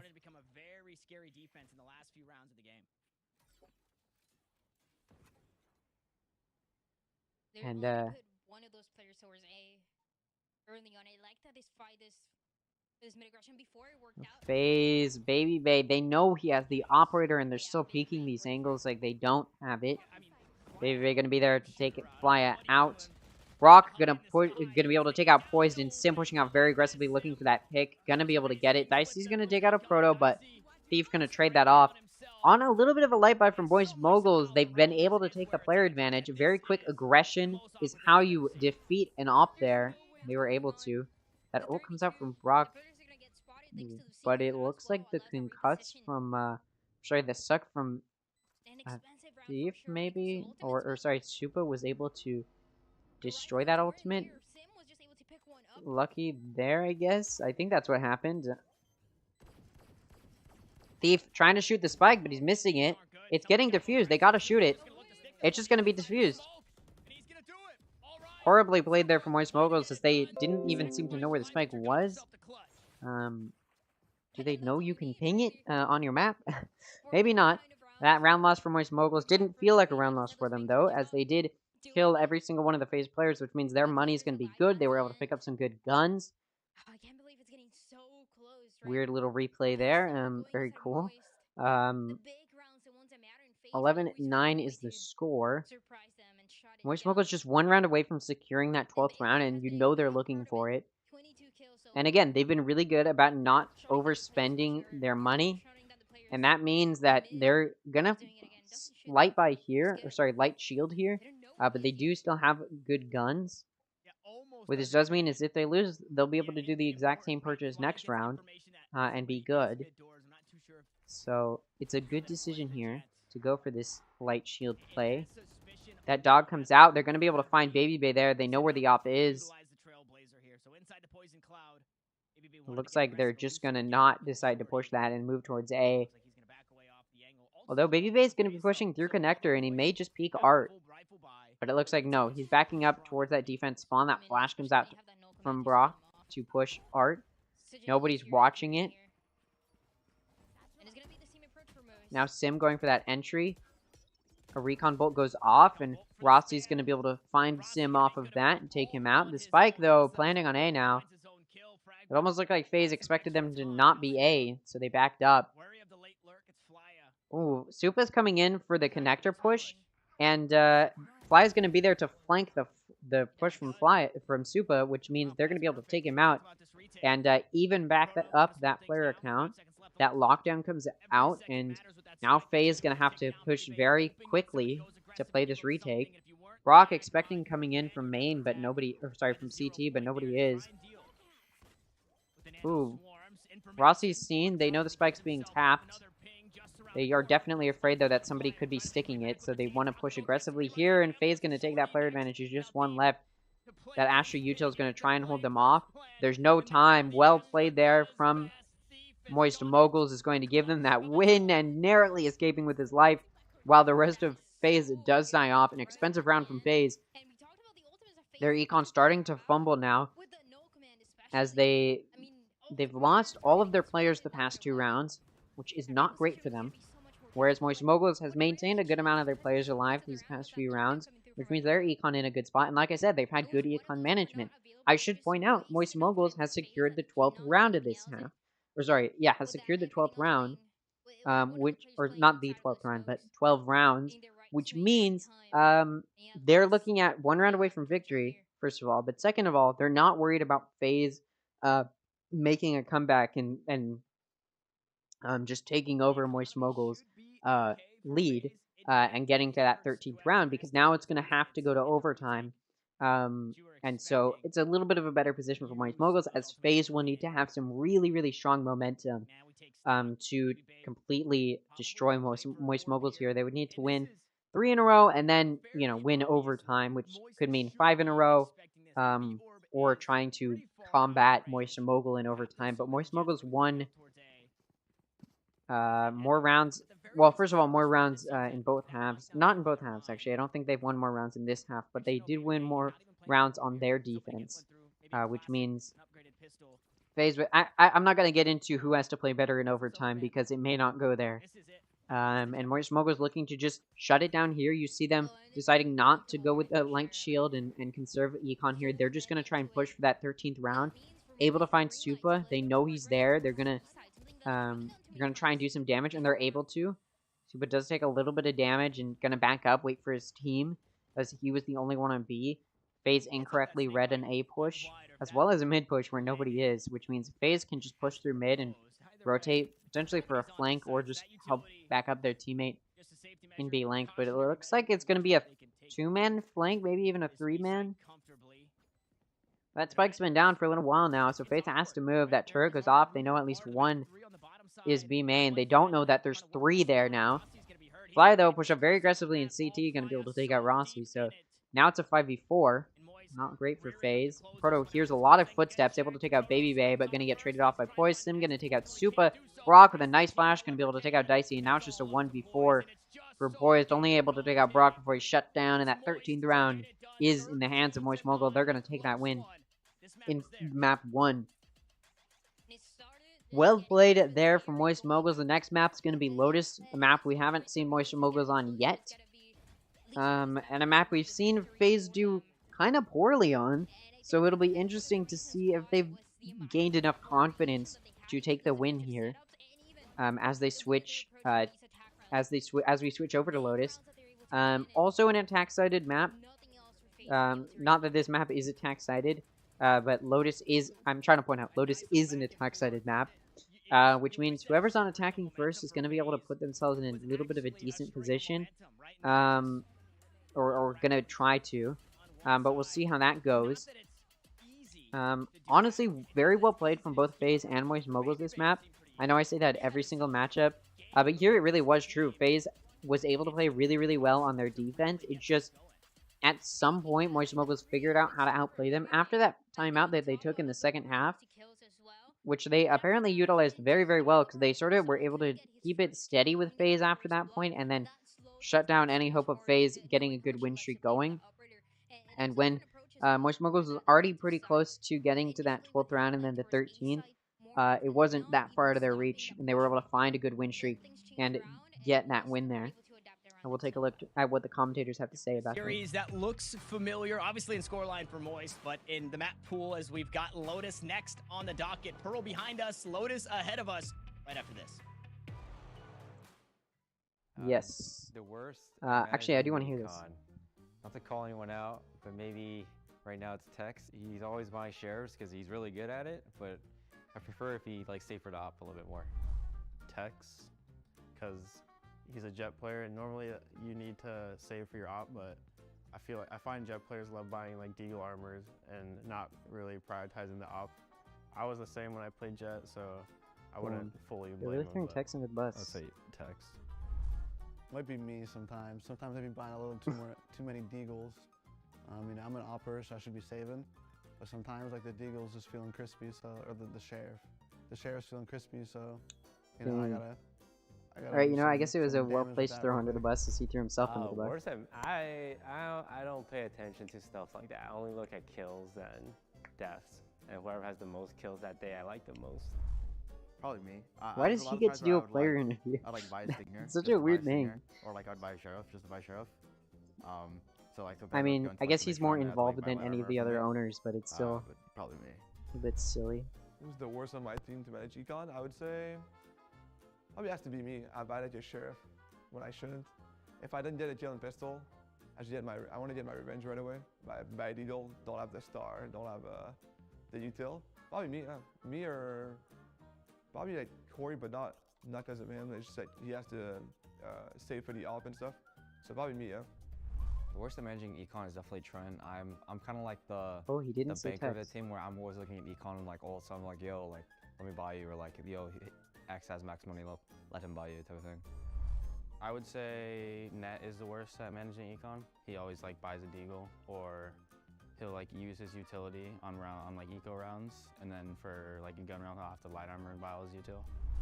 That's hard. I would probably have to say Net, because sometimes he thinks we should have won a round, and I just see him insta buy like a stinger and armor, and I'm like, oh, he wants to win this, so I'm down. Like, we'll just force up anytime. Alright. Alright, now we're gonna move into this intermission. I'm not gonna make you guys watch an ad.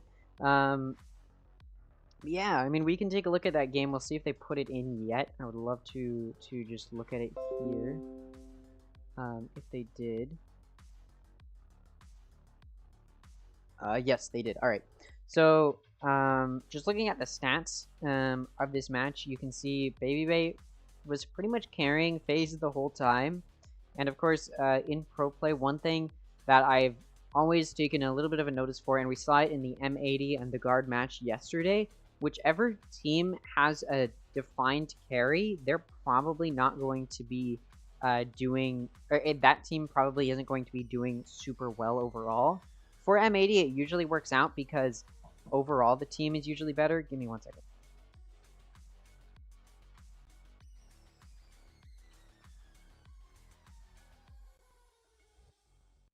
With eBay Refurbished, you have a choice of refurbished qualities. Alright, sorry about that. What was I saying? Oh, it's not. Sorry, I thought they went back. Yeah, so whichever team has a defined carry, like usually that team's not doing great. It usually works out for M80 because overall M80 is a really strong team. All of their players are really strong. But of course, Koala Noob's usually the one to carry. And not to say that Moist Moguls didn't have a carry, but I mean, if we look at Faze overall, Baby Bay 23, Poised is kind of close to 19, but then it drops off to 14, 11, and 8. Those are really low numbers compared to the top two players. Versus you look at Moist Moguls, and you'll notice Fly has four less kills than Baby Bay, and a lower ACS. But but overall, Moist Moguls is doing better as a team because all of the players are playing pretty much at the same level, and when that level is usually at a pretty high consistency, that team is going to take the cake, and that's what we're seeing here. I mean, the bottom frag for Faze is 8, and that's what I'm talking about. There's not a whole lot of consistency between each player on Faze, which tells you their sort of like team chemistry isn't really there. versus you look at Moist Moguls, you can tell their team chemistry is there because, I mean, first of all, Brock has 14 assists. You know he's using that Skybird well. But then you look and you don't see a really well-defined carry because even though Fly is top frag with 19 kills, which, you know, the closest one is 17, that's still a 2-round difference, you move down and then it's 15, 14, and 14. That's really, really close. And just looking at the average combat score, I believe 200 is probably the average here, which is a really high average across the whole team. Versus you look at the average combat score, the average between these, maybe around 200, but when you have 114, 140, and 160, you're probably looking at a 170 or 180, or maybe 190, around there. Sorry, I'm not super good at doing math in my head. Right, definitely. But yeah, I do want to take a look and hear what the commentators have to say, though, because I will run out of things to talk about. They were winning. Those last 2 rounds, especially that we saw Moist win, were so clean and just trying to catch and managing actually to catch Faze when they were not really expecting it at all. And I feel like that just is the X factor that you need for Moist to be able to close a map like this one. Yeah. And the classic case of kind of inconsistency for the players of Faze, who, when you look at the roster, I think Superman, once we get the player stats, we'll see, had a pretty slow game. A pretty, again, I'm going to use the word uncharacteristic game of what Superman usually does. One of the strongest players that we know, especially on that controller role. And on the opposite side, when you look at just kind of the KDs or the kills across the board, everybody had their hand in the pot. See, this is what I'm saying. When you look at Moist Moguls, across the board, the team is just playing more solid than Faze. You look at Faze, and everybody's sort of like, the combat scores are not consistent at all. And when you have a really, you know, when you have some performers playing badly, it's the classic, you're only as strong as your weakest link. And it's especially true in a very team-based, teamwork-based game like Valorant, where you sort of need really, really good togetherness and good team play. Not that FaZe didn't have their moments playing good teamwork. Sometimes they'd push out together really well down main on defense and get a good pick that they can trade off. But even still, like, it really shows a lot when one of your players has less than 10 kills. They're not in that double digits.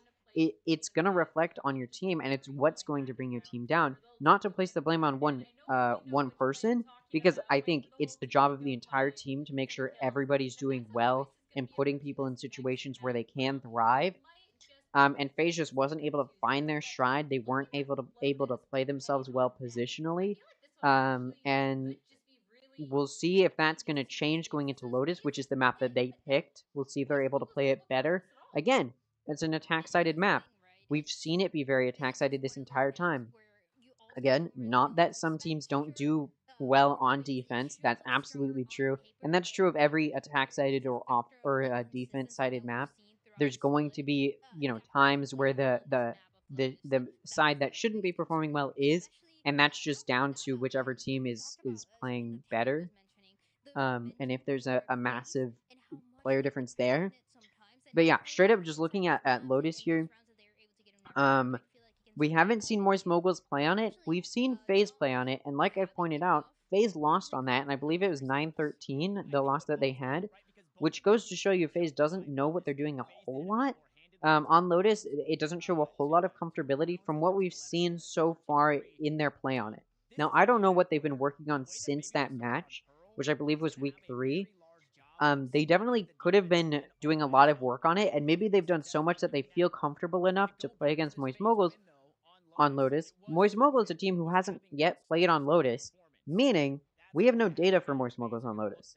They could be really, really good. They could have practiced their asses off on it, or they could play really, really bad and just not have any idea what they're doing in a pro play setting. Maybe they didn't do enough scrims on it, stuff like that. We don't know. We literally have no idea. Which also means Moist Moguls doesn't know how they're going to do in a pro play setting. And I think FaZe is banking. FaZe banks. Okay, anyways. I think FaZe is banking on the concept that maybe, just maybe, Moist Moguls will perform worse than FaZe. Even though FaZe has shown not to play the best, they definitely have potential to still win this matchup. I'm trying to remember who they were playing against when they lost. I can actually check. Let me try and figure this out really quickly. Bam, bam, bam. Load. Well, it's not going to be week 1 or 2. It was this one, yeah. So it was against... Oh, wait, they did win on Lotus. That is my bad. They lost one, right? No way I'm that dumb. How did I think they lost? Why did I think they lost? Did Moist Moguls lose? Moist Moguls... Oh, hold on. Hold on. No, Moist Moguls won. They have played on it, though. I was wrong about that. How did I get this wrong? Alright, well, both teams have had a good game on it. Moist Moguls has actually had a worse game on it. For some reason, I thought... you know what? I'm just gonna stop talking, stop giving predictions. Let's get into it. Brock on Sky, Supa on Omen, Thief on Astra, Dicey on Cypher, Sim on Jet, Baby Bay also on Jet, a Proto on Killjoy, Rossi on Breach, Flya on Viper, and then Poison on Fade. Interestingly, double initiators for Faze, whereas we have double controllers on Moist Moguls. Again, that setup did not work for Faze last time. Faze is going to be on defense starting out. Like I've said, this is an attack-sided map. You've got three sites. It's really easy for the attack to rotate in between those sites, and it's a long rotate for Faze from each site. From each site to other sites. Not to say it's not possible to win on defense overall, but it's much more difficult. And we're going to see Faze going for a 3-man push at C, probably pushing for that orb, but that may also just be a read on where they think Moist Moguls is going, which would be a good read, because that is where Moist Moguls is going, if that is the case. That blind comes out, it doesn't actually hit anybody. Dicey going to be able to take out Flya, coming out of B main. Proto, though, going to take out Dicey and Rossi, so it's a 3v3 now. Brock going to get pushed, but Thief going to be there to trade it off. Trying to push Thief, but Thief's just going to take Poise out. Poise was looking for a pig, not going to be able to find it, and now Baby Bay is all alone. Still at full health. Thief very low on health, so it's an easy kill there from Baby Bay, and now it's just a Proto all alone. The spike was given to him, and it's just a 1v1. A Proto's going to win that, able to find the head when Baby Bay isn't. 3k for a Proto, going to win Moist Moguls that first pistol round. Again, we're seeing that attack-sided already starting to come out. Although I think that was just poor play from Faze there, pushing it maybe a little too aggressively on defense. But it is pistol round. You can play a little bit weirdly if you want to. And it just didn't work out for Faze there. Now Moist Moguls. Moist Moguls looking for this one. What am I saying? Moist Moguls should be able to win this round. They've got 5 Bulldogs. Just gonna be a gun diff here that Moist Moguls should very easily win. Faze just, again, as I always say, looking for econ damage here. We'll see if they're going to be able to find it. And there's only one on A for Faze. And Poise is actually backing up as they've gotten no vision A main. But they do have some contact B. But there's 3 push out of B for Faze. And I think Faze knows that an A push is coming. That door opens, and now Faze knows an A push is coming. And Moist Mogul is now pushing into A. And they're going to be able to take site. Nobody's there. Some util may try to stop them, as that concuss comes through, as well as that. And then the Fade util is going to give some really good vision. Sim and Brock each are going to get a respective double kill. Rossi and Supa being the only ones for Faze to get a kill, but Thief going to shut down Supa. And that's going to be 3 players left alive from Moist Moguls. A pretty dominant performance, although, as always, Faze was just trying to do some econ damage, and they were able to on Moist Moguls. Of course, Faze, off of that save, is going to be able to flow by. Moist Moguls not going to be able to play very well here with the guns. I mean, 3 Bulldogs is respectable, but they're going to be saving here, so they're not going to buy any additional guns other than some pistols for the 2 that died. We'll see if those pistols are useful, or even if those Bulldogs are useful, or if the gun diff will be too much for Moist Moguls to handle. Moist Moguls pushing into C. But because this is a save round for Moist Moguls, they're looking to try and do some econ damage on Faze. See if they're able to do it. And Faze just gonna have to back off of C. There's a 3-man flank coming in. We'll see if it's gonna cash in or not. If there's a way to play defense differently than people are used to, going for these big flanks, which may be what they need to try and take advantage of, take good rounds in this half. Flyer, though, able to take out Dicey, and already they've got that player advantage. Still down on guns, though, so not great, but that gun is now picked up, so 4 out of the 5 of Moist Moguls have rifles. Flyer going to back up a Proto here. Proto, who only had a Sheriff, not going to be able to win that gunfight. The Bulldog's not going to win the gunfight either. Poise and Baby Bay each going to be able to get a kill. That Astra Util comes off, going to prevent that defuse. It's not even halved. Good for them. Thief going to be able to take out Supa. That Flash comes out. Flashes their own teammates. Some trades exchanged, and it's just down to Poise. Does he have time? I don't think he does. And it goes off. Moist Moguls have won that third round, a safe round from them, a really good round for them to win. All of Faze dies there, so it was already going to be an expensive round, even if that diffuse went off.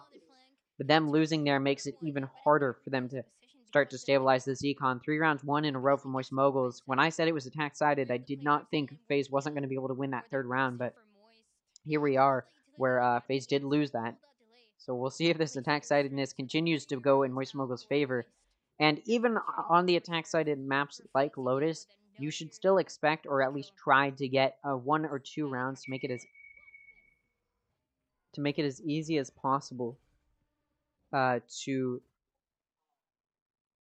win these rounds. Give me 1 second.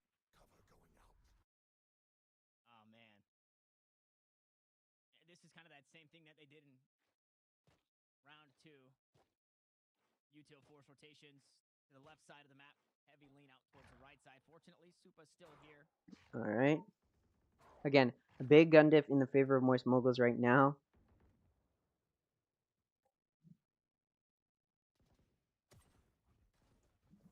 Some engagement. Baby Bay does have those knives. We'll see if he's able to connect any. Not yet. Push forward here on the defensive side, and it doesn't really happen. Take that information over that jet, or Baby is going to be located, and that's a green light to make their rotation all the way into C.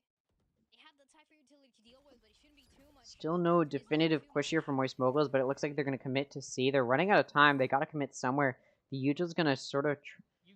They're actually sort of using the util on themselves there, sorry, and it sort of forced them off of C, but now that Spike's going down, the ult from that, sorry, not the ult, the cam from Faze is going to be very useful and get some good vision, but that Spike's been down for a little while. It's planted for main, and Moist Moguls should be able to take good control. They've got Astra as well as Killjoy Util there to try and hold them off. Fly going to take out Rossi. Fly also going to be able to take out Supa. They're not expecting him in water. Thief also going to be able to get a double kill. Poise being the only one to get a kill so far. Now he's alone in a 1v4. Not going to be able to play that well. Going to take out Sim. Proto going to take out Poise. And now Faze should be able to buy. Of course, Moist Moguls' econ was pretty stable off of those wins. And now they're going to be in a pretty good spot. They're still going to be in a pretty good spot, and we see the op come out on Sim. But on the flip side, that operator's out on Baby Bay. He's actually probably going to push out aggressive on C and look for that orb. There's only going to be one in Moist Mogul there, and actually it looks like Thief may play back. They're almost certainly expecting an operator from Baby Bay, based off of the purchases he's been making and how he's been conserving money.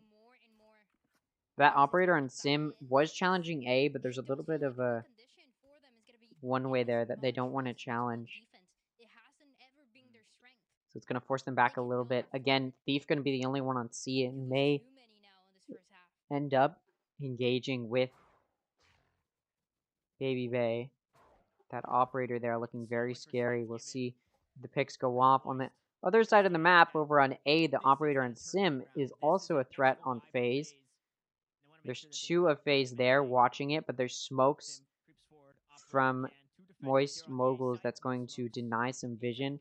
And then that smoke comes out from Supa to deny vision from Moist Moguls. We'll see if they decide to open the door, although they want to play as quietly as possible. They do have the option to push through to B, and honestly, it's not defended.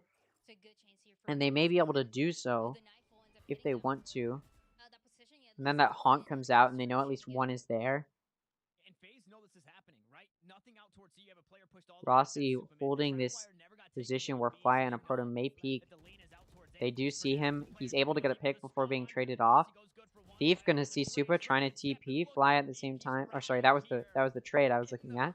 So 3v4 for Faze. Poi's gonna even that, so now it's a 3v3.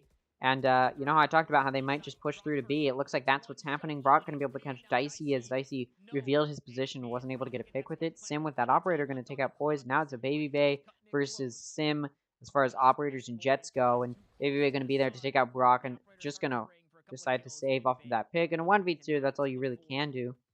Although maybe he's trying to push through Waterfall. No. He's going through a save, for a save, I think. That's what it looks like, watching those exits, hoping to get a pick on Moist Mogul. Regardless of the fact, I mean, it was still an expensive round for Moist Moguls, although their econ's still in a really good spot, or has been in a really good spot. And it was an expensive round for Faze, as they did force there, or sorry, try and full buy there, and it didn't pay off for them.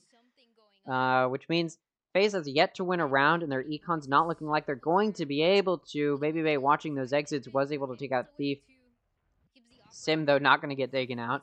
Also having that operator. Ops don't push out in that case. But well played from Moist Moguls there. Also well played from Faze. But, of course, that advantage was in the hands of Moist Moguls. Faze decides to take a timeout. Probably a good decision. You haven't won a single round, and you've had 2 buy rounds in there that you haven't been able to win. And we'll see if they're able to turn it around.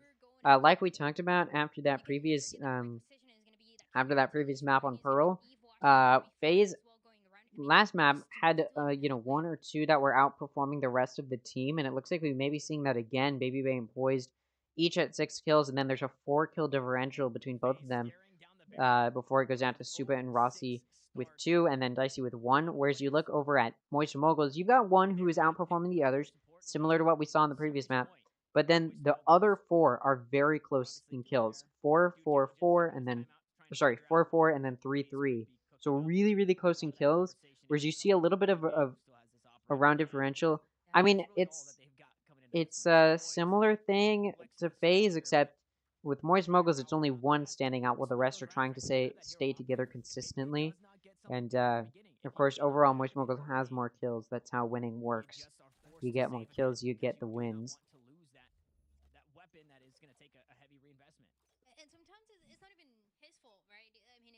And, we'll see if on this save, Faze will be able to either do some econ damage on Moist Moguls or take a round. Although, right now, they're probably just looking for econ damage. The operator's still on Sim. Over on A, the operator's still on Baby Bay. He's going to be holding down A solo. Moist Moguls not going to be pushing A. Maybe luckily for them, not going to have to deal with that operator. Although shots through these smokes, and Util is going to give Moist Moguls a little bit of some low health. Ooh, and the flash comes out right in time to avoid Sim's operator. Super going to be able to take out a Proto, but then Brockfly and Sim each going to get a kill. So now it's just down to Baby Bay and Rossi. Rossi, who is over on C, but he's detained in CT. Moist Mogul's not going to push aggressively enough to find him. They do know where he is, though, as Rossi just shot through the smoke. And they know that there's an operator over on Baby Bay. Baby Bay, I think, just going to try and save the op. Rossi, of course, this is a save round for him, so there's no point in saving a Sheriff. So he's going to just try and get some kills and maybe do some damage. He's flashing them, using his util, but Thief's going to take out Rossi. And, yeah, that round's going to go to Moist Moguls. That's that 6th round in a row. They haven't been stopped yet in this first half. I did say it was attack-sided, but, I mean, typically, even when on an attack-sided or defense-sided map, the opposition is able to get 1 or 2 rounds, maybe even 3 or 4. Try and keep it close or give them an edge going into the next half, but Moist Moguls has not been stopped once by Faze. That being said, though, we're going into a full buy from Faze. Although Moist Moguls still is very strong and solid econ, so we do see a full buy from them, excluding a Proto who has Light Shield, but that Sentinel role does not require heavy shield.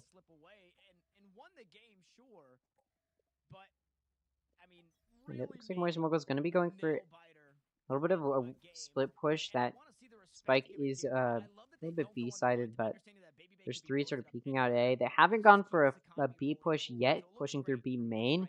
And this would not be the time, as Baby Bay is watching it with an operator. It looks like Moist Moguls is actually going to challenge that, maybe. Sim pushing up does see Rossi. Going to be able to take him out with that operator. Baby Bay still has that operator, though, holding from upper. There's a little bit, I think, of a one-way. Baby Bay has been smoked off, though. Supa able to just shoot through that smoke, get a kill on a Proto after making some good vision, and that door is going to open, and they're going to start rotating towards C. Faze is ready for it, though. Again, Faze does have the player advantage right now. They should use it and peek together. And now that Neural Theft comes out, so they know exactly where Moist Moguls is, Baby Bay does have that operator to use. Baby Bay going to be able to take out Sim. I don't even know where Sim was looking. And Thief, at the same time, though, going to take out Poised. So that player advantage was still just 1, but trades are going to happen, and 2 left alive for Faze. Not going to be good for Moist Moguls. The first win goes to Faze. Off of a full buy, well played from them. They're going to have 2 operators now if they would like to use those. But it was still an expensive round for Faze, so they're not going to be able to full buy this round off of that win, unfortunately for them. Moist Moguls, though, who has had pretty solid econ this whole time, is going to maintain this solid econ, and Sim's going to be able to use his knives in this case to continue to try and gain some extra econ momentum. Although Faze, again, it is an attack-sided map, and Faze is starting to get rounds here, so, you know, make it a little bit easier for them when they're on the attacking to try and come back, but Moist Moguls has already taken a pretty aggressive lead here. A Proto now has the operator for Moist Moguls. Both Dicey and Baby Bay have ops. We'll see if that comes to bite them. Baby Bay down to 1 health. A single health. That's all he needs, though. And it was only down to 1 as he was pushing through that Viper Smoke. Now he's back at 44. Apparently that leg shot on from a Proto was not enough to kill him. And Sim waiting almost... It looked like he knew where Faze was, waiting perfectly for them to rotate over. Going to be able to get that flank kill on Poised. He's able to just push through. That Spike still isn't down. Supa coming in through B-Link, going to make his presence known. He's going to be pushing quite a few people. Fi is going to be there to deny Supa any kills. And now it's a 3v5. 2 operators for Faze. Dicey now coming in with that operator. Not going to find a kill. And now they... Is he going to save... Are they going to save the operators? That may be a choice here. They are down 2 players, and 2 operators are a lot of operators. And Brock now has the operator for Moist Moguls. They've been trading them around like they're Pokemon cards. And should be another round for Moist Moguls, as it does look like Faze is saving here. I don't know if the double operator setup is the way you want to win these rounds. And, I mean, we'll see if it helps Faze get some rounds here, but Moist Moguls looking to deny a save, and they may be able to get it. I don't know why I'm talking quietly. Rossi's there to expect where they are. Able to take them out. Brock going to be able to take out Baby Bay. And going to be able to take out Dicey, denying a save and giving themselves a flawless round. So Faze wanted to save those operators, but prevented them from getting it. From maintaining those. And that was an expensive round from Faze because they did force there, I believe. And off of a round win, they did force, so it wasn't the worst thing. They did have a decent econ to force with. But losing there was not good for them. So now they're going to have to save or light 5. Moist Moguls has 3 ults to use, as Sim didn't use his knives. I thought he did. Sim did not use his knives that previous round, which means 3 ults in the hands of Moist Moguls. And they're pretty good ults to help to excite. Sim going to take out Supa as they tried to peek out and get a pick. Dicey crossed it to that box, and Brock just wallbangs it, clears it. Able to take him out, and already 2 players down. There was 3 holding C. You'd think maybe they'd get a pick with that many players holding it, but no. Proto's going to shoot Rossi through the smoke. It's almost like they're able to see through walls. They may need to check their PCs after this. Faze already down to 2 players. Guardian on Baby Bay, is it going to connect to kill on Brock? No, Brock's operator is more powerful than 1 Guardian, even if it's on Baby Bay. Poise now alone. All he has is a Stinger and Light Shield. Going to be aggressively pushed by Thief. They're greeting here, and it's not paying off. Poised now prowling the flank, which is coming through, able to take out Sim. So it's not going to be a flawless round for Moist Moguls. And Moist Moguls deciding to play smart is the right decision here. It's a save round for them. Sorry, for Faze, so he should just try and greed and get kills here, and he was able to. But now that spike's going to go off, and he's just going to run away, save the gun, I guess. Also able to take out a Proto. I mean, they really tried to take Poised out, and Poised tried to make it as expensive a round as possible. Gets a 4K on Fire. You'd think FaZe maybe won that round with how well Poised played that, but no. That was a save round for FaZe, and Poised was able to get 4 kills off of it. Made it an expensive round for Moist Moguls. But, you know, Moist Moguls has had some good econ, and this is no different. Gonna maintain a really solid econ and able to full buy here with 7,500 credits on Sim. May want to buy your friends there so they can get full shield. And, that is what happens, actually. They do decide to buy full shield. There are only 3 rounds left in the half, so there's really no point in trying to get some good econ momentum going at this point. Again, it is an attack-sided map, so it's no mystery that Moist Mogul would do well on attacking. But you would expect FaZe to get a few more rounds than they have. At this point, you maybe want 2. You probably going into the next half, you want 3 or 4. When you're playing defense on an attack-sided map, you're not looking for the advantage. You're looking to try and make it easy as possible to just tie it back up when it switches sides, but they're not going to be able to do that. Once again, trying to pre-fire that box and get anybody who's there, but Dicey has not crossed there this time. Dicey's going to be the only person alone on C, but of course, there's the tripwires there. And now Supa's going to be able to TP aggressively up A main, where only one of Moist Moguls is a Proto who's peeking out a little bit, and actually Moist Moguls is rotating over to B. No pick for Supa, who used his ultimate to get to A, but he's now going to be going for that flank. And it looks like Moist Moguls is backing up off of B and going to be pushing into C. Flya going to take out Dicey. Dicey, who almost got a kill there, but on Sim, but wasn't able to find it. Thief also taking out Rossi, so it's a 3v5 for FaZe. We've seen so many of these that they lose. Brock going to take out Supa. Now she's down to Baby Bay and Poised. They may want to save here. This was a full buy from them. Although Poised doesn't need to if he wants to get greedy here, but it looks like they are going to be going for that save. Moist Moguls, I mean, if they're in the right state of mind right now, they may just want to try and deny it, but also on that previous round, they tried to deny the save from Poised and got shut down multiple times. So they may just want to play it safe here. Although, if 2 people peek, Poised or Baby Bay at the same time, I mean, there's not a whole lot they can do there. And it looks like a Proto and Thief are going to push him at the same time. Although a Proto won't need to use his gun. Thief going to take Poised out. Baby Bay looking to deny a kill from both Brock and Fly, able to get that double kill. Even on rounds where FaZe loses and tries to save, they're able to deny anything there. And that Operator's not going to be on Baby Bay. There's only 2 rounds left in this half, and FaZe only has 1 round win. Like I said, it's not impossible for FaZe to come back. This is an attack-sided map. However, you would expect to get more rounds, even on an attack-sided map, while you're on defense, even on an attack-sided map. So, a little bit, I mean, FaZe has got to feel disappointed there. They've already used one of their timeouts, and you really only want to use 1 per half. If they really feel like it, they could maybe use 1 more, but they know it's attack-sided, so only using 1 here is probably the safe thing.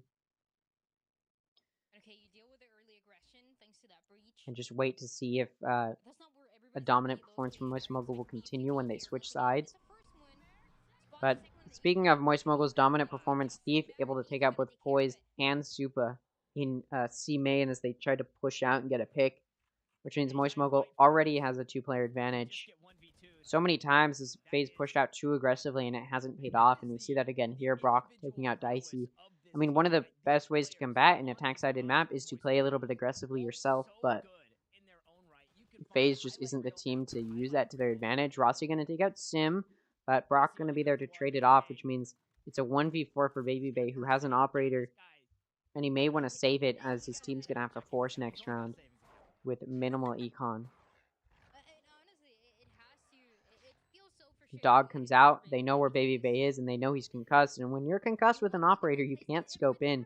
Moist Mogul's looking to deny this. They have enough money to all of them to die this round and still buy next. So they're trying to deny this save from Baby Bay. Baby Bay gonna take out Brock. They're safe. Again, they could all die here and still be able to buy next round. Thief gonna be there to take out Baby Bay. 3K for 3K for Thief. And another round 1 from Moist Moguls. Faze gonna have to force here. It's the last round, and Moist Moguls could be looking at an 11-1 going into the next half if they win this round, and they should. They have better guns here. Moist Moguls gotta feel good about this, and they're, I mean, it's a very dominant performance, like I keep saying. So it's just not gonna be in a good place here. And again, it's an attack-sided map. Could Faze still come back? Yes. But will it happen? Probably not. To be quite blunt. Sim uses his knives. He does have an operator there. And just using his knives to try and get some quick kills. And it works out. Fly gonna take out Rossi. Brock gonna take out Baby Bay. 2 players left for Faze. Neither of them have shield because, again, they did have to force here. So they both have Vandals with no shield. Sim being the only player low on health for Moist Moguls. Those ults, which Moist Moguls has been holding on to for a while, are going to start to come out. Fly using his. Proto going to deny Dicey any chance of getting some kills here. Now it's just down to Supa, who has to start pushing to make something happen. And it's going to be denied by Sim. 12th round goes to Moist Mogul. 11 rounds total in this half. Faze only getting 1. Attack-sided map. I'll keep saying it because it sort of is true. Faze may be able to come back. It's definitely possible they reverse sweep here. Come back. It is entirely possible they come back and win 13 to 11. It's still possible, and then on an attack-sided map, it could happen. Is that what's going to happen? I don't think so. And all Moist Moguls has to do is win this pistol, and that's it. They've pretty much guaranteed their win on this map. Again, though, attack-sided map. Faze does still have a chance to win this. We'll see if it happens.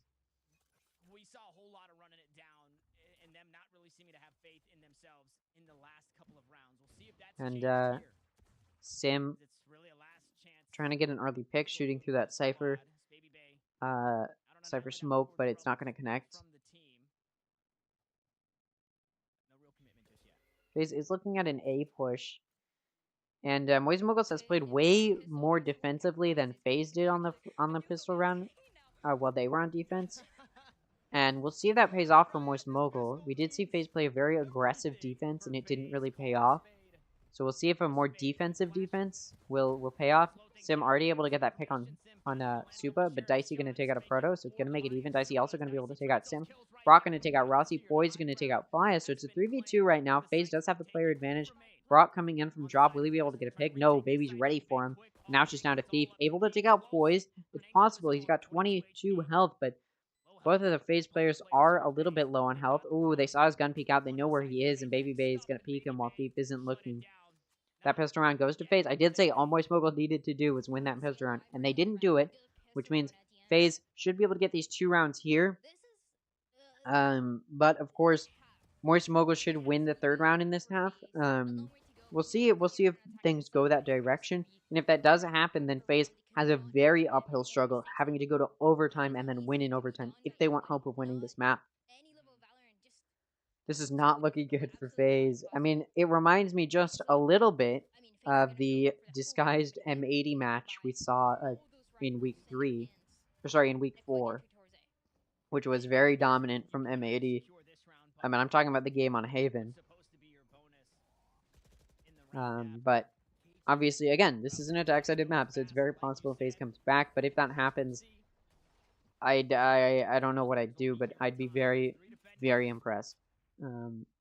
I'd give them big props. Anyways, Moist Mogul's going for the 2-man flank. We'll see if it pays off. That defensive defense on pistol round didn't really work out for them.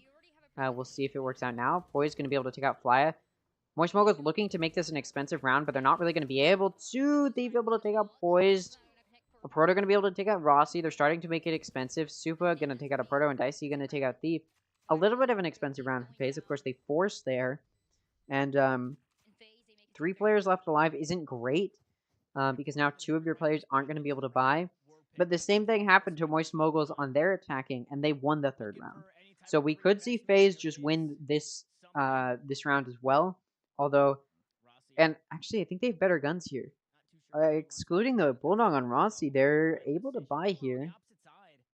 And again, Moist Moguls doesn't have to force at any point here. They have so many rounds up on FaZe, they have room to breathe. Essentially, is what I'm trying to say. Moist Moguls has a lot of room to breathe, and can manage their econ, can play it safe, and still be in a very good position no matter how many rounds FaZe gets to. So of course, Moist Moguls is looking to win this round, but I mean,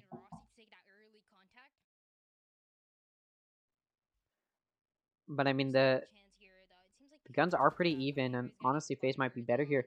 What was Sim doing? Maybe looking at the map, tabbed out, messaging his girlfriend. It doesn't matter. Dicey was able to get that kill. 4 players left alive for Moist Mogul, so already the player advantage in the hands of FaZe, and now the rest of FaZe is coming with Dicey to push A, and they know where they are off of that ult. Useful there from Dicey. The plant's gonna go off. Oh, Baby Bay, your gun can be seen, and Fly's there to see it. Fly gonna take him out. Now it's gonna be a 4v4. Proto coming in through drop. Fly coming in to peek long. I don't know what that's called. That spike is tapped. Proto gonna be there to take out Dicey. The concuss comes out and it misses Flya. The spike isn't being held. There's a little bit of room to breathe. Koi's gonna take out a Proto. It's a 3v3 now. Ooh, what was Rossi doing? Gonna get taken out by Fly on the reload. Super's gonna get taken out. Thief's gonna take out Poise. 12 rounds now, 1 for Moist Moguls, which means FaZe has to win 9 in a row. I mean, Moist Moguls won 11, or not 9 in a row. They won quite a few in a row, to say the very least. But FaZe would have to win even more in a row than Moist Moguls did. So FaZe taking this timeout, a smart move. Because, well, you're kind of in a really bad position. Why does it still say they have 2 timeouts? I believe it should only say 1. Now, even if FaZe can start to win rounds here, like, even if FaZe gets on a good win streak, let's say they win 6 in a row, Moist Mogul still has 2 timeouts to utilize to try and figure out how they want to play around this, and then I believe you get more timeouts in overtime. We haven't seen very many overtimes this week. So, you know, it'd be interesting if it went there, but it's looking like Moist Moguls may just have a dominant performance over FaZe.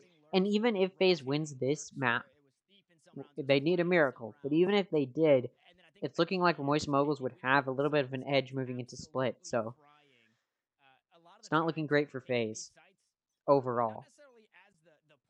And I even was talking about, before even going into the first map and then going into this map, I was talking about that decider map and who might win, but that was all a waste of time because honestly, I don't think we're going to go there. Moist Moguls just, again, 1 round away. That's all they need. Although none of Moist Moguls is watching A right now. And that's where FaZe is headed. I don't know what this read is, but it's not good. Maybe it was just for that Killjoy setup, and now the Killjoy is going to go over to A, but there's no Killjoy setup on A. Ooh, FaZe backing up off of A. That was a bad choice.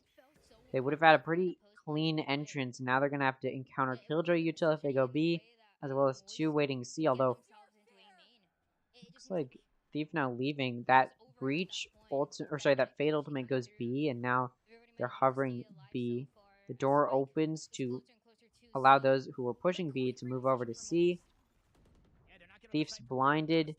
It's going to be an easy push into elbow from FaZe. Dicey going to be able to take out Thief. At the same time, though, Sim taking out Baby Bay. Trades all around. Sim going to be there to get both of those trades. As a 3v3 now. Dashes right into FaZe. Dicey going to take out Sim. Now it's a 3v2. Brock, though, going to take out Brock going to take out Poise. Traded off by Dicey. Proto going to take out Rossi. So it was a 1v1. But Dicey going to be there to win it with a 4K. Trying to be the carry for his team. It may just work out. Again, they need to win 9 total rounds in a row. They're 1 round closer to that, so now they only need to win 8 in a row from here on out. Econ not in the hands of Moist Moguls. So, econ-wise, FaZe a little bit good here. Moist Moguls going to have to save. But we do see that Spectre on Brock. We'll see if it matters. He's definitely trying to greed and get that orb so he can get his ultimate up. FaZe has to force every round, so no matter how many of their players die, they don't have any room to breathe. No save rounds for them, none of that. They have to force every round from here on out, and we're seeing that them do that here. Recon not great, even though they did win that. 4 out of the 5 of their players did die. A weird push is going to leave Moist Moguls not in a great position. Most of them dead, except for Thief, and only 1 kill. So only Supa down for FaZe. Now it's just Thief down in a 1v4 with a Sheriff. We'll see if he's able to do it. Spike's going down on A. Ooh, the tripwire. Now they know where Thief is, and Rossi can be there to cash in. Alright, FaZe, you need to win 7 more in a row now. We'll see if they can get there. I'm rooting for you know what? I truly believe FaZe can do this. Definitely definitely real and not it's not cope. I do think FaZe can win this. It's attack side, it's an attack sided map. They've got you know what? They have a chance. Okay, no they don't. They're gonna lose. But we you know what, I'm hoping they do just because it'd be interesting. I'm hoping they can come back here. It'd be interesting. Anyways, they're pushing A where some Killjoy setup is on, but nobody's watching Tree, which means FaZe can push through there. Baby Bay can be pushing through there with 2 of their other teammates. That Killjoy util is hit coming down long, but FaZe gonna be able to get on site. Fly coming in through drop, gonna win that exchange with Baby Bay, but gonna get concussed and push. The Viper Molly gonna do a little bit of damage to Rossi, but it's not really gonna matter. Ooh, Dicey gonna take out Brock. Proto gonna turn and take out Dicey. Sim gonna take out Rossi. Super gonna take out Sim. Some trades going on. Poise gonna take out Thief though, so it's a 1v2. A Proto able to take out Poise. It's winnable for a Proto. Super does have more health, as well as more shield, and Super gonna take out a Proto. Barely won there from FaZe, and again, FaZe has to force every round, but they only need 6 rounds. FaZe, you only need 6 rounds to tie it up and get to that overtime, okay? It's still winnable. I'm still rooting for you. And their econ is actually pretty decent. So they're going to be able to full buy this round. Whereas Moist Moguls, I don't think will, because I think Moist Moguls full bought that round. And so they lost. Not going to work out for them. I think FaZe backed into a corner right now is trying to really push for it. They may be able to. Cypher Cam doesn't actually hit Thief, but it doesn't matter. Poise going to be able to take out Thief. Winning that Marshall Phantom exchange. Now it's down to Fly. He gets hit by the Cypher ultimate. They know where every single one of Moist Moguls players are, and it's a 5v4, so the numbers are in the favor. Fly holding his smoke and getting out of there before it goes down. Smoke goes down. Fly gonna be pushed by Poised and Icy. Gonna die there, and now the rest of FaZe is joining them, pushing into C. Gonna go for this plant.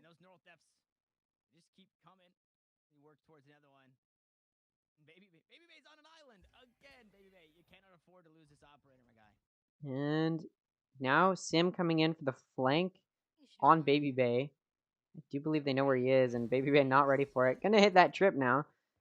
Spike's over on C, so not really sure what Moist Moguls is doing. It's a save round from them. They should just try and play retake here. They're able to get a kill there, but that Sky is gonna flash themselves. What is happening for Moist Moguls? They're getting worried. They're getting nervous. Ooh, a Proto gonna be able to take out Poised. It's a 2v3. Moist Moguls has numbers now, but that Spike is getting closer and closer to the explosion. They're gonna have to start sticking it. Ooh, but that util from Breach is gonna come through. They're gonna try and take out Rossi. Not gonna be able to. There's no time to defuse.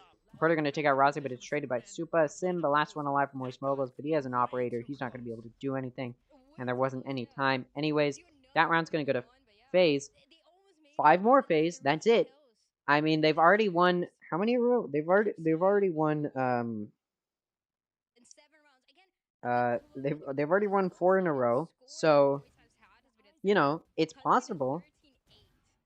It's possible. You know what? Maybe they can do it. You know what? I'm honestly hopeful. I'm hopeful for FaZe. Obviously, I want Moist Moguls to win overall. I think FaZe has a better chance of qualifying off of a loss than Moist Moguls does off of a loss. But there's still a decider, so that Moist Moguls doesn't need to win this. So it's I don't want FaZe to win, but I do want it to go to overtime. That'd be interesting. I also want them to prove how attack-sided this map is. And Thief gonna take out Baby Bay though. This could be the round. They already have a player advantage. Thief gonna take out Dicey and Poised, and now 2 players left for FaZe. Not looking good. This is the round Moist Moguls may win. Rossi gonna take out Thief though. Rossi also gonna take out Brock. Super gonna take out Sim. Now it's a 2v2. Fly knows where Rossi is though, and Rossi doesn't know where Fly is. And the double peek. A Proto's gonna take out Super. That round's gonna go to Moist Moguls, making the second map go to Moist Moguls, which means this series goes in the favor of Moist Moguls. Well played from both FaZe and Moist Moguls, I should add. They both played very, very well, but it was an attack-sided map. Moist Moguls got their hands on it first. FaZe wasn't able to get enough rounds to push themselves to a victory once the sides switched. That round, that map's just going to go to Moist Moguls, who was able to play slightly better on the defense than FaZe was, and a 2-0 win for Moist Moguls. And already Group A looking pretty decent. Play going to be very, very interesting. We'll see when they put this in. It should be relatively quickly, and I'll stay until it happens. But what we're going to see off of this is a 2-3 for FaZe is going to put them down here for now. Obviously, tomorrow is going to be the day everything changes, but this 3-2 for Moist Moguls is going to put them up here, and I believe off of that, they can qualify.